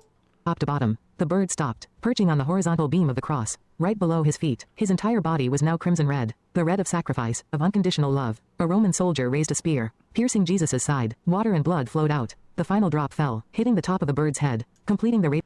So wait a second. The spear was driven into his side, right? And the bird was perched up here. Did he get sprayed? Was there? Oh my goodness. This is pretty graphic. Oh my goodness. This makes Cardinals sound metal as hell, though. I've been bathed in blood. Yeah, but they seem more punk too. And they got this going on. Yeah. But the female Cardinals aren't as bright. They do have a little bit of red and pink on them, but they're mostly brown. But that's the same with most songbirds. Most passerines are like that. The red. Heaven and earth mourned. Rain began to fall. Tears from heaven washing the blood from Golgotha Hill. But they couldn't wash the red from the bird's feathers. That color had penetrated deeply, becoming part of him, an eternal reminder of the sacrifice he had endured. The bird stood there, soaked, his red wings drooping in overwhelming grief.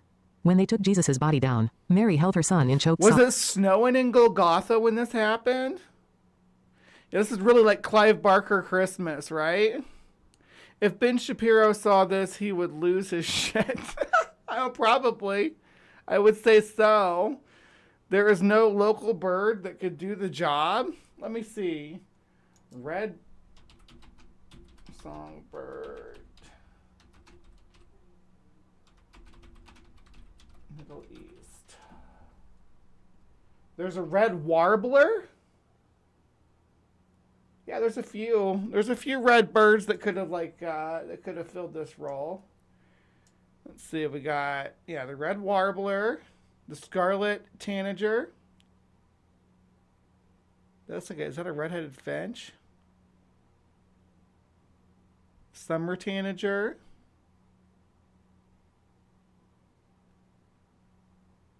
Yeah, strawberry finch. Strawberry finch looks cute as hell, too. Look at that. Oh my gosh, I'm in love. I'm in love with the strawberry finch. Why can't it be the Jesus bird? It's so cute. Look how cute it is with these little spots. Oh my gosh, it does look just like a little strawberry bird. Oh my god, it's so cute. It definitely looks Christmassy too. It does. I think so anyway. Look at that. Those are little Christmas birds. Put those on our Christmas tree. They're adorable. They can peck at Jesus' corpse and get bloody. Yeah. What are you, though? Maybe you are the... See, this is the cardinal before. This is before it got stained. See, we haven't finished the story yet. So the cardinal gets stained here. And the next part of the story, it's gonna migrate away. Because right now, it's a red-vented bulbul. That's what it was before. It wasn't red. It just had a red ventral area. So right around the cloaca. So when we finish the story, obviously the cardinal's good. It's going to fly away to North America in shame. Obs. The bird flew down, perched on her shoulder, and sang, not the joyful Christmas hymn, but a lament full of compassion, a heart-rending song echoing across the hill. The weeping women looked up at him, amazed at the miraculous color of his feathers. His bird, one whispered, witness of love. Part 4, The Red Messenger. 3 days later, as the first dawn of Resurrection Day broke, the dark red bird... The Red Messenger definitely sounds like a Clive Barker story. The Red Messenger. Bird was perched on the empty tomb. He witnessed Mary Magdalene running with the news. He is not here. He has risen. Totes adorbs. Yes, the strawberry finch. Oh my god, yes. I need a strawberry finch. Someone get me one, says Aunt Jur. Maya and Jur are with me on the strawberry finch. Look up the Brewer Oriole for a pretty... Oh, okay. Cardinals have a distinctive call, too. Pretty, pretty, pretty birdie, birdie, birdie. Yeah. No, that's whippoorwill.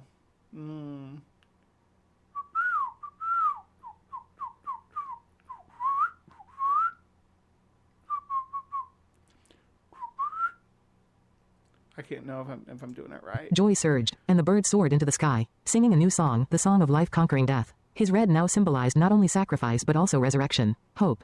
From then on, the bird became a silent messenger. Every winter, when snow covered everything and trees stood bare, he appeared with bright red feathers like fire against the snowy sky. People called him Cardinal, like a cardinal of the forest, wearing red vestments to remind them of the great love. Once, he flew over a village. At least it acknowledges that the bird is named after the cardinal. It's kind of funny that it insinuates that that it was made immediately after Jesus died. Like there were suddenly cardinals, like church cardinals, like within weeks of Jesus's demise. Where a little girl was seriously ill. She lay bedridden, her window covered in snow. He perched on a branch right outside her window and sang. Her parents looked out, saw the bright red against the white, and suddenly remembered the story of the bird on Golgotha. They told their daughter, and for the first time in weeks, the girl smiled. The next day, her health began to recover. Another winter, he encountered an old man living alone in a forest hut. He had lost his faith after the death of his wife and children. The bird perched on his windowsill for 3 days, singing songs from the man's childhood. His red was like a fire warming the frozen heart. The old man opened. So it can't be a cardinal if it's singing other songs either. This is unless it lost its ability. In the door, placed some seeds for the bird, and his tears fell, the first tears in years. His heart began to thaw. Part 5, The Eternal Song. Centuries passed, and the bird still flew through forests, cities, and villages. He became a legend, told from generation to generation each Christmas. People said he was an immortal bird, given a special mission, to remind the world of the love that was born on a cold winter night. Okay, so he's the special giant raven-sized cardinal that sings all different songs. He's not like... Maybe this guy should have been in CrypticCorner after all. He's not a one for the bestiary. If he's not real.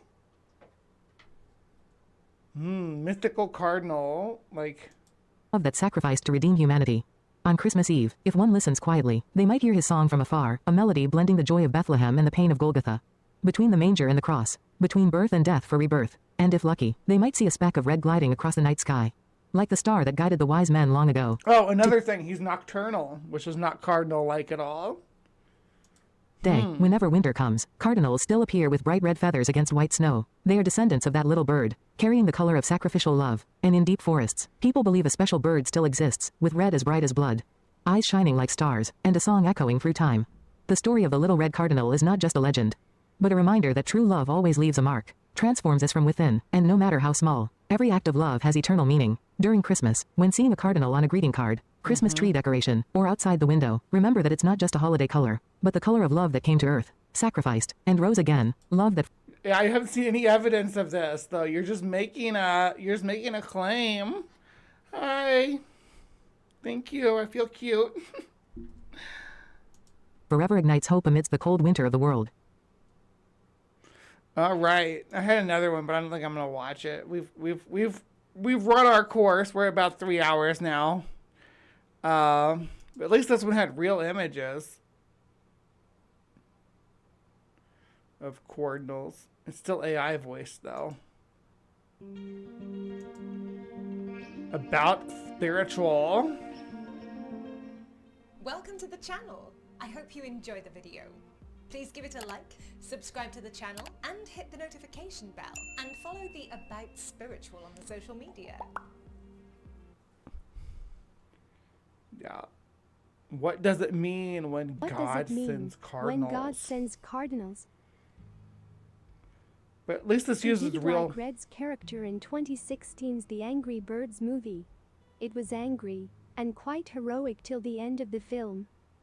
Do you know the real-life Reds are also heroes and angels? Yes, we are talking about the Red Cardinals. This beautiful bird is believed to be a visitor from heaven. God sends it in your life with him. Websites pay high respect to this bird. It is an important creature for many clubs. We should glorify him. I'm just looking at the pictures of him. Dictates the motion of the door. The entire movement of a person depends on his heart. Anyway, yeah. Cardinals are super cute. But I think I do like that strawberry finch a lot. A lot. I want to boop him. And what's this all about? Most beautiful red bird. Amazing bird sounds. I did want to see if we could hear a cardinal sound. Let's do that before we wrap up. So I can see if I can mimic it.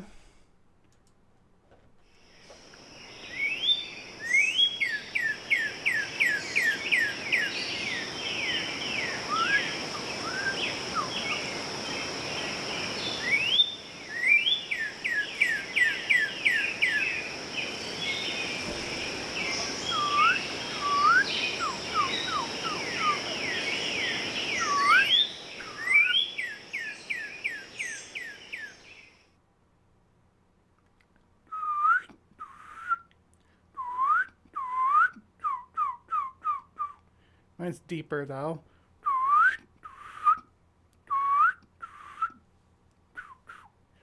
Yeah, I'm trying. See if we can have a Strawberry Finch song.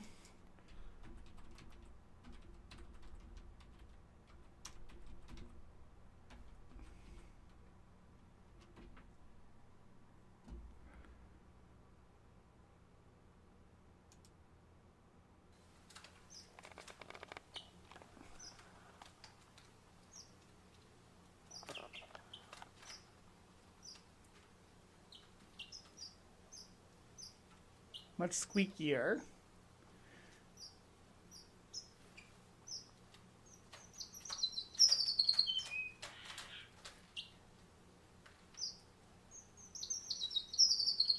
Aw. That was kind of cute.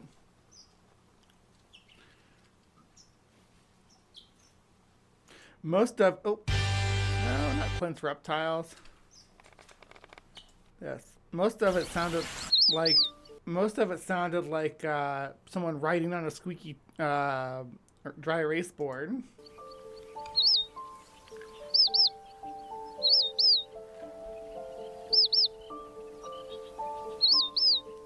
No, this isn't a cardinal. I just like it and think it's cute. Oh, you didn't know that sound was a cardinal when you heard it. Okay, I get what you're saying. I used to hear that every day. Yeah. That's cardinals singing. They like to nest in bushes. And I shouldn't be like off in the woods talking about strawberry finches when I'm supposed to be talking about cardinals. So reeling myself back in.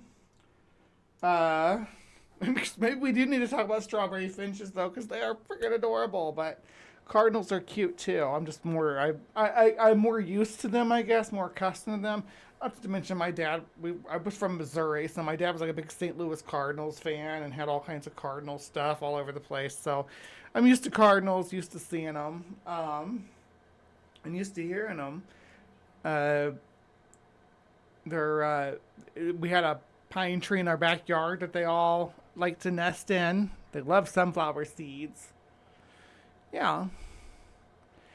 But cardinals are... apparently blood stained. I didn't know. Who knew? Yeah. Anyway, thank you for joining me for a Breeze Bestiary. Please remember to be kind. Take care, and we'll see you next time. I don't know why I end the Breeze Bestiary segment when I never do edits of them anymore.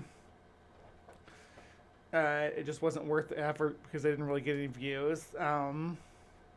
Which isn't that big of a deal. It's like the short segment at the end of the show, so they're like little tiny things. But yeah, it's been a wild ride. We did we had tigers of a different color, and then we had the lost city of Z, where we explored the Amazon rainforest with the Lost Faucet expedition. And then we wrap things up with blood-stained birds, the bloody cardinals. Wait, did I just learn something today? You're rubbing off on me? Yeah, this is initially it started off as a science education channel. Yeah, that's my secret. I secretly teach you science. All right. Well, I'm going to go get my day started. thank you so much for hanging out and sticking with me and getting me through another Saturday morning of silliness and fun and maybe a little education. And yeah, I hope to see you all coming back again next week. Appreciate all your viewership and everything. And yeah. All right, be kind, take care, and check out this goat.